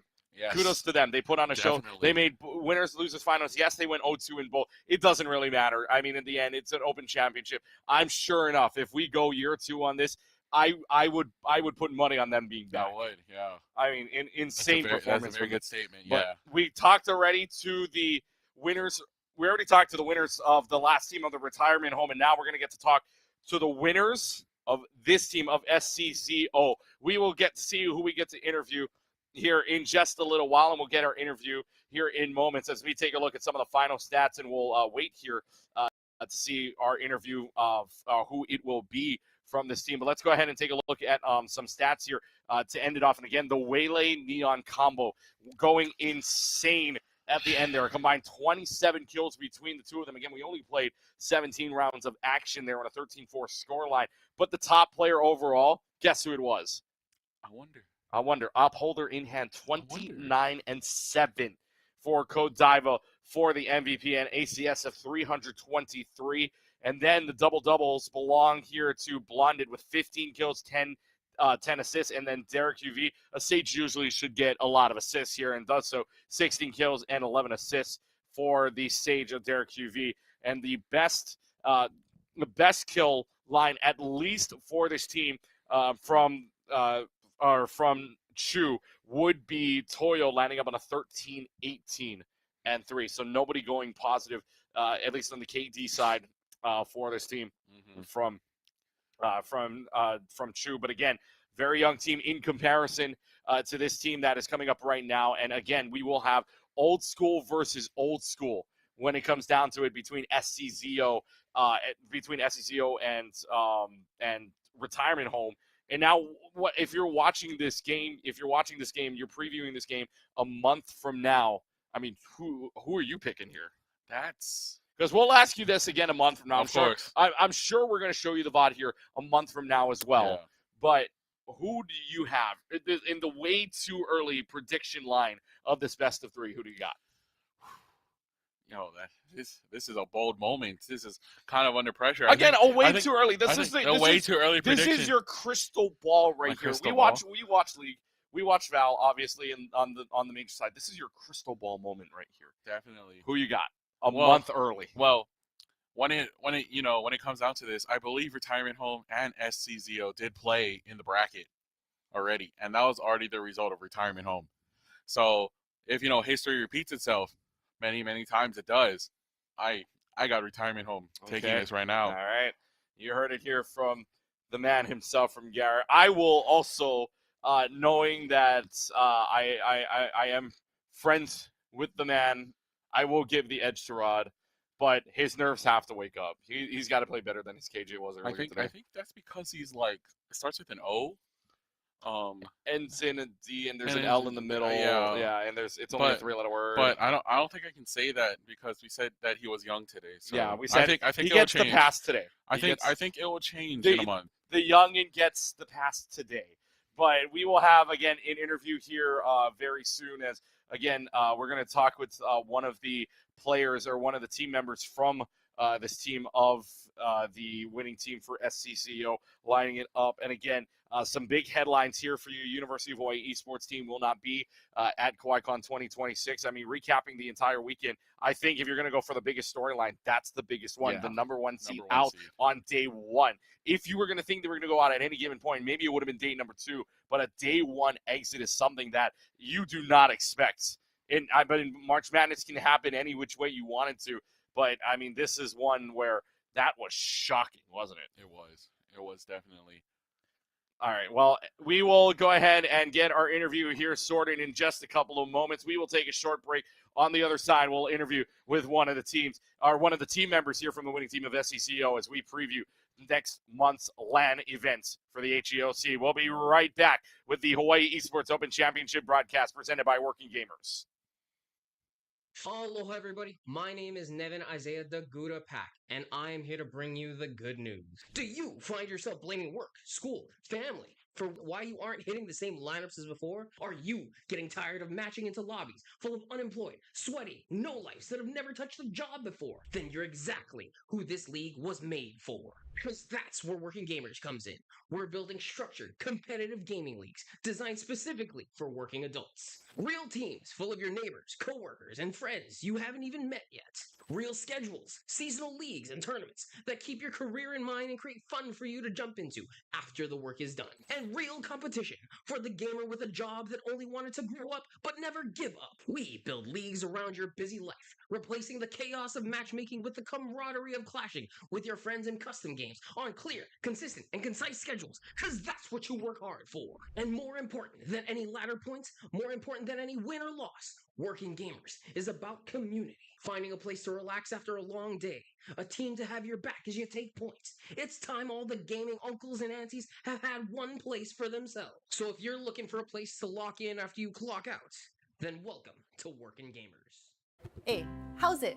Now everyone knows Zippy's, but did you know that 100% of Zippy's Simon noodles are made locally? Fresh from the Sun Noodle Factory in Kalihi. With Zippy's celebrating 60 years supporting local businesses, there's never been a better time to make your next stop Zippy's. Aloha, everybody. My name is Nevin Isaiah Daguda Pack, and I am here to bring you the good news. Do you find yourself blaming work, school, family for why you aren't hitting the same lineups as before? Are you getting tired of matching into lobbies full of unemployed, sweaty, no-lifes that have never touched a job before? Then you're exactly who this league was made for. Because that's where Workin Gamerz comes in. We're building structured, competitive gaming leagues designed specifically for working adults. Real teams full of your neighbors, coworkers, and friends you haven't even met yet. Real schedules, seasonal leagues, leagues and tournaments that keep your career in mind and create fun for you to jump into after the work is done. And real competition for the gamer with a job that only wanted to grow up but never give up. We build leagues around your busy life, replacing the chaos of matchmaking. Back here with a recognizable face, if you will, Derek V here for our interview and our last interview before we get to the LAN party that is next month at Kawaii Kon 2026. First and foremost, congratulations to you and your team for making it to the LAN. We'll talk about your matchup here in just a little while, but first going back to this game, like I said early on, we had a little bit of story where I was texting one of the fans here, I guess you could say, for this team, and she tells me that she will try to tell the team to knife less. Apparently, message not received. So, what do you want to say to that end of that story here? It was an accident. It had to happen. Okay. Yeah, I'm just going to start running with my knife. It was an accident, guys. Yeah, starts running out with a knife and everything. Got 2 kills. By the way, only 1 kill in game number 1 back on Bind. When we said we will tell them to go for knife less, and then apparently 2 knife kills happen in the game. So they double up on the number of knives that does happen. I'll count it as an accident. I think that was. Yeah, I think it might have just been an accident. All right, well, Derek, congratulations once again to you and your team. I mean, how do you feel about that game coming out of it? I mean, that was fun. You know, we played the game. Things happened in that game, and now I get a rematch against the 40-year-old. It's fire. It's fire.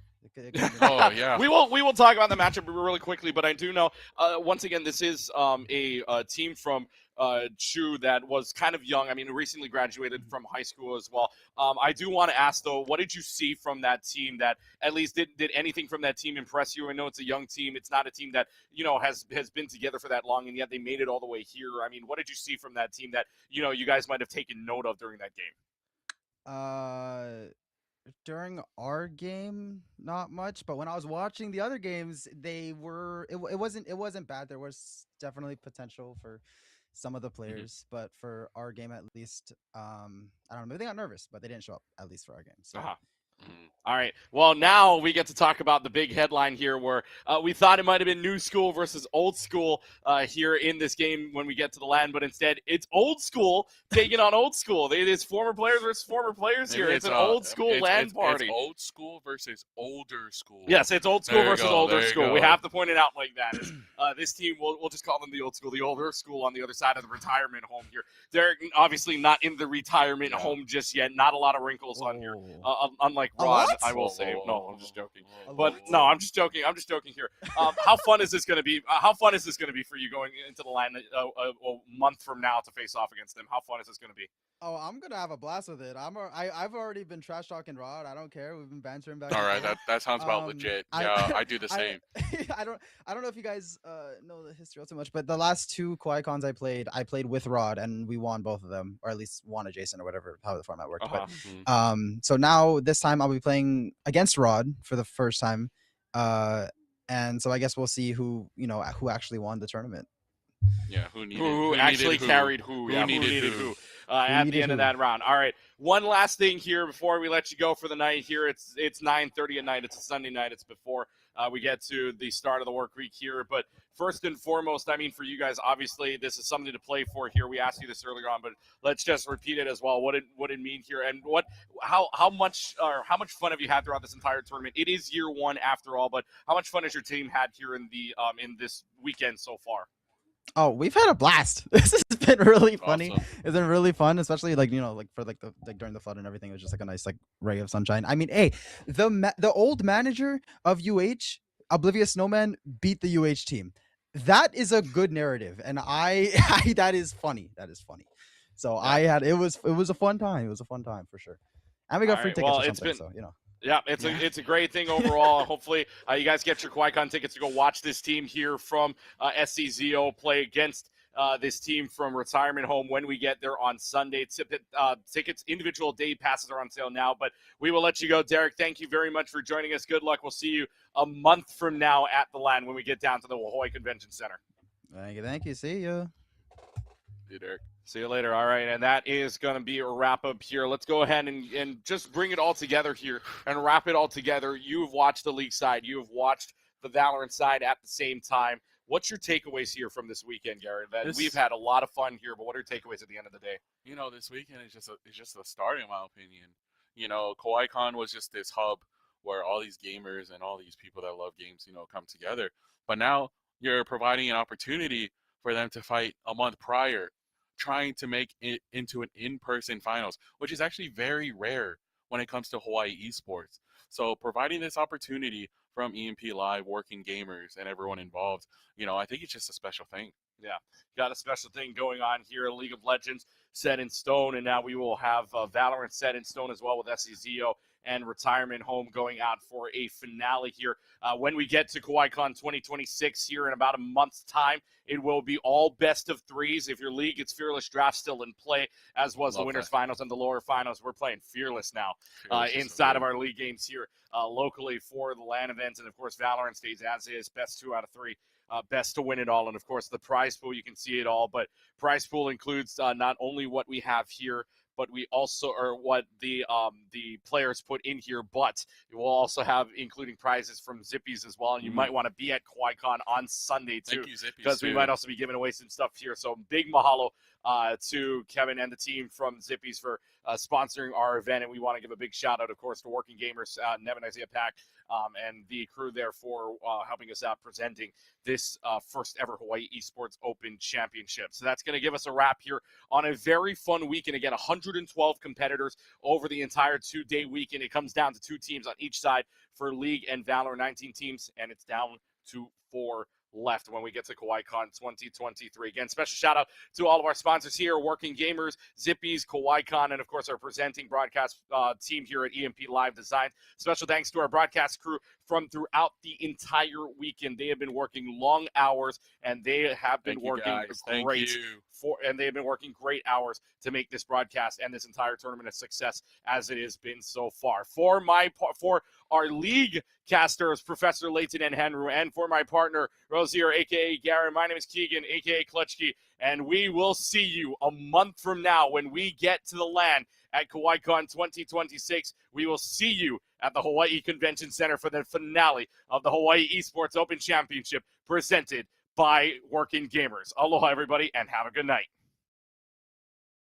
Aloha, everybody. My name is Nevin Isaiah the Gouda Pack, and I am here to bring you the good news. Do you find yourself blaming work, school, family for why you aren't hitting the same lineups as before? Are you getting tired of matching into lobbies full of unemployed, sweaty, no-lifes that have never touched a job before? Then you're exactly who this league was made for. Because that's where Working Gamers comes in. We're building structured, competitive gaming leagues designed specifically for working adults. Real teams full of your neighbors, coworkers, and friends you haven't even met yet. Real schedules, seasonal leagues, and tournaments that keep your career in mind and create fun for you to jump into after the work is done. And real competition for the gamer with a job that only wanted to grow up but never give up. We build leagues around your busy life, replacing the chaos of matchmaking with the camaraderie of clashing with your friends in custom games on clear, consistent, and concise schedules, because that's what you work hard for. And more important than any ladder points, more important than any win or loss, Working Gamers is about community. Finding a place to relax after a long day, a team to have your back as you take points. It's time all the gaming uncles and aunties have had one place for themselves. So if you're looking for a place to lock in after you clock out, then welcome to Working Gamers. Everyone knows Zippies, but did you know Zippies uses local eggs in their restaurants that come from Eggs Hawaii? With Zippies celebrating 60 years supporting local businesses, there's no better time to make your next stop Zippies.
Aloha, everybody. My name is Nevin Isaiah Daguda Pack, and I am here to bring you the good news. Do you find yourself blaming work, school, family for why you aren't hitting the same lineups as before? Are you getting tired of matching into lobbies full of unemployed, sweaty, no-lifes that have never touched a job before? Then you're exactly who this league was made for. Because that's where Working Gamers comes in.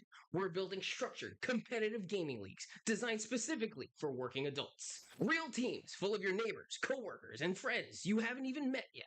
Real schedules, seasonal leagues, and tournaments that keep your career in mind and create fun for you to jump into after the work is done. And real competition for the gamer with a job that only wanted to grow up but never give up. We build leagues around your busy life, replacing the chaos of matchmaking with the camaraderie of clashing with your friends in custom games on clear, consistent, and concise schedules, because that's what you work hard for. And more important than any ladder points, more important than any win or loss, Working Gamers is about community. Finding a place to relax after a long day, a team to have your back as you take points. It's time all the gaming uncles and aunties have had one place for themselves. So if you're looking for a place to lock in after you clock out, then welcome to Working Gamers. Everyone knows Zippies. But did you know Zippy supports more than 350 organizations in our community? Like Hugs Hawaii, who cares for local families with a child facing life-threatening illness. Mahalo to Zippies. And all Zippy's customers for helping seriously ill children and their entire family. You help local families heal.